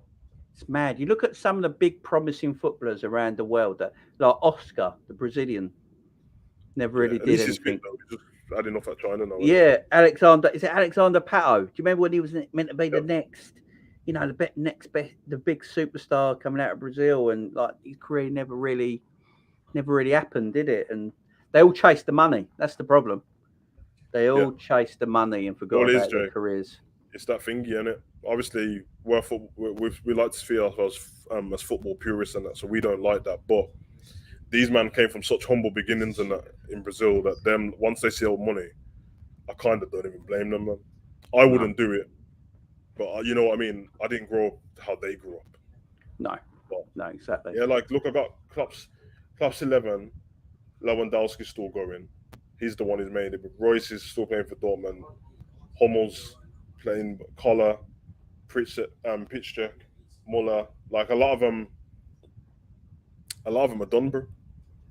They're like playing for teams, but the bit part players, and then it's what happens, isn't it? It's what happens, and I think there's an agreement. Like, I wouldn't put it all on someone like Klopp, because obviously the team agrees with it, and it was like, listen, I'm gonna bring you joy and trophies to the team and give you everything and that. It's gonna take some years off your career though, but when your career's done, you'll be able to say you had a great one. But the reason why I said the FSG thing has to be in in collusion with what Klopp wants as well, because otherwise you get this and it where we'll keep these guys, but it's like the legs ain't gonna do what we need to do now. So maybe, you know what? To be fair, I can't even blame FSG on it. It is on Klopp now, because this is what happens to that team anyway. So now Klopp has to change the way we play. If you don't have the players to play how you want to play, you have to change it or fall away. It's kind of what Mourinho was mad at Man U, because he didn't feel like he had the players to play the way he wanted to play. But guess what, Mourinho? You got to pull your big boy pants up and be a manager and play how you want to play, and you got to play the way you want to play, and just wing it if you have to, man. You have to do these things. Like, we've seen it plenty of times. Remember when Conte won the league with Chelsea? You remember the first couple of games when they were terrible and they kept losing? And he changed it. After 3 games, he went to 5 at the back and won the league, bro. Won nearly every game 1-0 because he had Costa up front. Yeah. And it's a thing, like, he probably didn't want to play like that. But guess what? Since then, he won't stop playing like that. He's playing like that at Spurs right now. Same formation. So it happens. I just think that what you and Cav said was right. We know that there's no doesn't seem to be a plan B at our team. Last season, there was a few times where we went 4-2-4 when we needed a goal. We just went 4-2-4, went 4-4-2 a couple of times. 4-4-2, 4-2-3-1. So we're desperately asking for something different against Bournemouth. What Cav said about when your plan A is like you go to plan B, your plan A is always going to be better. Yeah, but there is a thing where you can go to plan B, and if it works for you and it carries on working, then all of a sudden that plan B becomes your plan A. Because that's what happens in it. You know that, bro. Mm-hmm. You might have, like, it sounds stupid in it, but you might have a favorite pair of football boots and you never want to change to your spare ones ever, so them ones never get worn. But all of a sudden, the ones that you wear all the time get broken, they get ripping them, and you have to wear the other ones. And then guess what? You're like, you know what?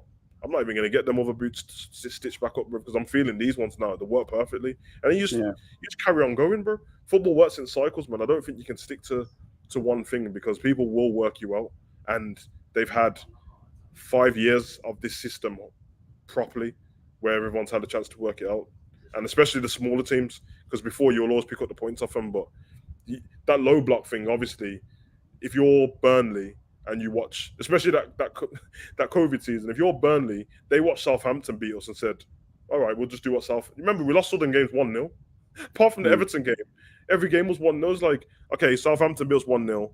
Ings scored in the first minute, and then they've done the low block all game off a free kick. And then Burnley comes in and is like, you know what? We'll just low block you all game. And then Barnes gets a penalty in the last minute, scores a penalty. Then we get to Everton, the shit. And then all of a sudden it's like, we'll low block you. All of a sudden, Trent gives a penalty away. Shouldn't have been a penalty. They score, and then they low block and then get another goal at the end of the game. And it just carries on constantly, bro. That's why the giving the goal away early thing can't happen, bro.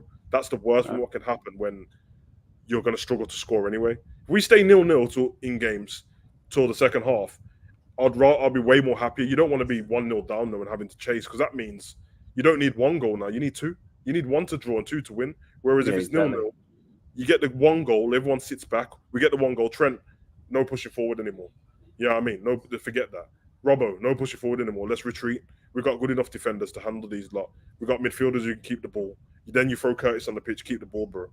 And then we win the game, and we'll be happy. Let's be honest, we'll all be happy. If we had 3-1-0 so far, I'll be over the moon, bro.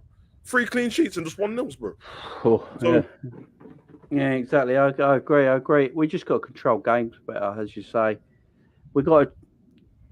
Klopp has to take some blame. Look, as you say, there's no manager's perfect. You know, Pep Guardiola, for me, ruined his side's chances of winning the Champions League when they lost to Chelsea in the final because of the way the 11 he picked. Yeah, you know, he thought too much about it, and that was down to him. If he picked Rodri or a defensive midfielder in that game and just played a defensive midfielder and played their way, they would have beaten Chelsea and he would have a European trophy now. That's down to Pep. Klopp's tactics at the moment they're looking a bit old and a bit, have you got anything else, Jurgen? Because this ain't working. You know, the players ain't available to us. I always say, I don't think the system's a bad system. At the moment, for me, the system's not working because the players are not working. Yeah. A system can only work if the players are part of that system are working as well. So at the moment... I agree with you, but I think you're right. Yeah, he wants to play a certain way. Right. The players can't do it. Yeah, and I think we know now, and this is because of Man City, but it's not an excuse. So anyone who thinks I'm not making that excuse, I hate when people say, like constantly, if Man City wasn't here, we would have won the league. First of all, that's not a given, and second of all, they are here in it, so it doesn't really matter. But what I will say is, like, they're so good that Liverpool, when we've won stuff, think about it clearly. When we won the league, we didn't win by 1 point. We had to be, we had to be damn near 10 out of 10 every game, bro. And we nearly was, bro. That's why when people started talking about the Invincibles and stuff like that, until we got to the COVID part and then we lost to Watford, because we had to be perfect. Basically, for Liverpool to win something, for Man City to win something, they can be, this is how good they are, by the way, so it's actually a compliment to them, but they can have a 7 out of 10 game and still win 6 out of 8 games. If we have 7 out of 10 games, bro, we'll win 5, draw 3, and lose 2 in it. So we can't afford to do that. We have to be on it, and that's why what you said is right. For our system to work, it can still work. It's not a dead system, but it means that everyone has to be 9 out of 10 minimum, or 8 out of 10 minimum on the pitch. Soon as you get like a right back or left back who's a 6 out of 10, mistake. Centre back who's 6 out of 10, mistake. And the strikers as well. You're a 6 out of 10 as a striker, bro. You might as well forget the game, bro, because that means you're not going to score. You know what I mean? Of course, I'm going to give Nunez a blight. He's just come into the squad and that he's scored a few goals. Obviously, the rest were in pre-season, but he's coming. He's got a goal and assist within 2 games, and the third game he hasn't played. But even him is like, he's going to have to learn that this is we need clinicalness. You need to score 9 out of 10 easy. Like, if a goal is gaping and you should score it, then 9 out of 10 you have to score it, because otherwise it doesn't work. Otherwise, what we had before is better than, because that's what we was doing. So exactly. It's one of them ones, man. I'm gonna stick behind the boys, obviously. You know what I mean? You know what I mean? It's one of them ones. Well, Bournemouth should be fun, because we're going to see the team that he puts up for Bournemouth, and we'll talk about that on Friday, guys. Yeah. Tomorrow, I will be back at 4:30, guys, for the Champions League draw. So we've got the Champions League draw tomorrow, which I'm excited about. It's a change of scenery from the shambles that we're in at the moment. So I love the Champions League, I do, man. It's that something to talk about. So make sure you tune in at 4:30, guys. I'll be live with the Champions League draw, taking us through that, having a chat about the Champions League, having a talk with you guys in the live chat and everything. So it should be fun. And then Friday, I'll be back for match preview against Bournemouth. And then I'll be back Saturday evening for... no, I won't be back Saturday evening. I won't be back... Hang on, I'm trying to think, actually. I might have to do 2 videos Thursday. Scratch it. I'll have to do 2 videos Thursday. So there'll be the Champions League one at 4:30, and there'll be an evening one doing the preview, because I'm spending Friday and Saturday with Penny at the hospital. Come on. So I won't be around Friday and Saturday. So I'll do 2 videos Thursday, Champions League and the preview in the evening. And then I'll be back Sunday after that, guys. So how is she anyway, just for you guys? She good? Yeah, she's doing all right. She was in a lot of pain last night. She was up till like 7 a.m. with pain, and they can only give her so many painkillers. So they put the weight on her head now is her body weight. Yeah. So they put her body weight. So if you think about it, they put her body weight in tension on her head and legs. Okay. Can you imagine as a 5-year-old girl going through that? Mate, man, she's a trooper, man. That's 17 kilos. 17 kilos worth of tension on the back of her head, pulling her that way, and her legs pulling her that way. She's a G, man. She's coping with it. They've already said that not a lot of kids can cope with this. So you can imagine, bro. So she's doing all right. She's doing all right. Hopefully, they're thinking about doing the fusion surgery either on the 5th of September or the 13th of September. Okay. They were going to do it on the 13th of September, but she's got her head in such a beautiful, she's got her head straight now. Head's totally straight, and she's bearing the tension, and they can keep that up. They might go a week earlier and do it on the 5th, which means she'll be out of hospital on the 13th. Dope. So she'll be out a week early. So she's doing well. She's better than me. I wouldn't be doing this, I tell you. Big up to Penny, man, and she's super strong. Yeah, that's where we go, man. See, yeah, man. R.I.P. to that little girl, man. Olivia in Liverpool. Oh yeah, the little girl got shot in Liverpool. Yeah. Yeah, R.I.P. to her, and and a family and that. Like Horrible, it's mad still. horrible. Like, I had a night of not sleeping because of that. You know, like that. Like it kind of messed me up still. Kids can't mess me up, bro. Yeah, you just make your kids tired, don't it? You just don't want to let them go. Listen, she's outside, just getting on with her own business. Listen, all I know is, bro, that I come from a certain place, man, and we had certain codes and that to live by, bro. And all I'm saying is, when it comes to all this flipping no snitching business and that, bro, I draw the line at kids. I'm not joking, bro. Yeah, so it's a difference. Anyone who's out there, bro, if you just so happen to watch any of these channels and that, and you know something, speak up, bro, because man can't be running in little girls' houses and that, killing them, bro. It's not even that. There's nothing for that, bro. Like there's no excuse for it in any way possible, bro. You know what I mean? Whether you've got kids or you don't have kids, if you don't feel that, bro, there's something wrong with you, bro. But yeah, it's mad. It's mad. I've seen today that they've arrested someone. Hopefully, it's the right person, and he just gets locked up and that.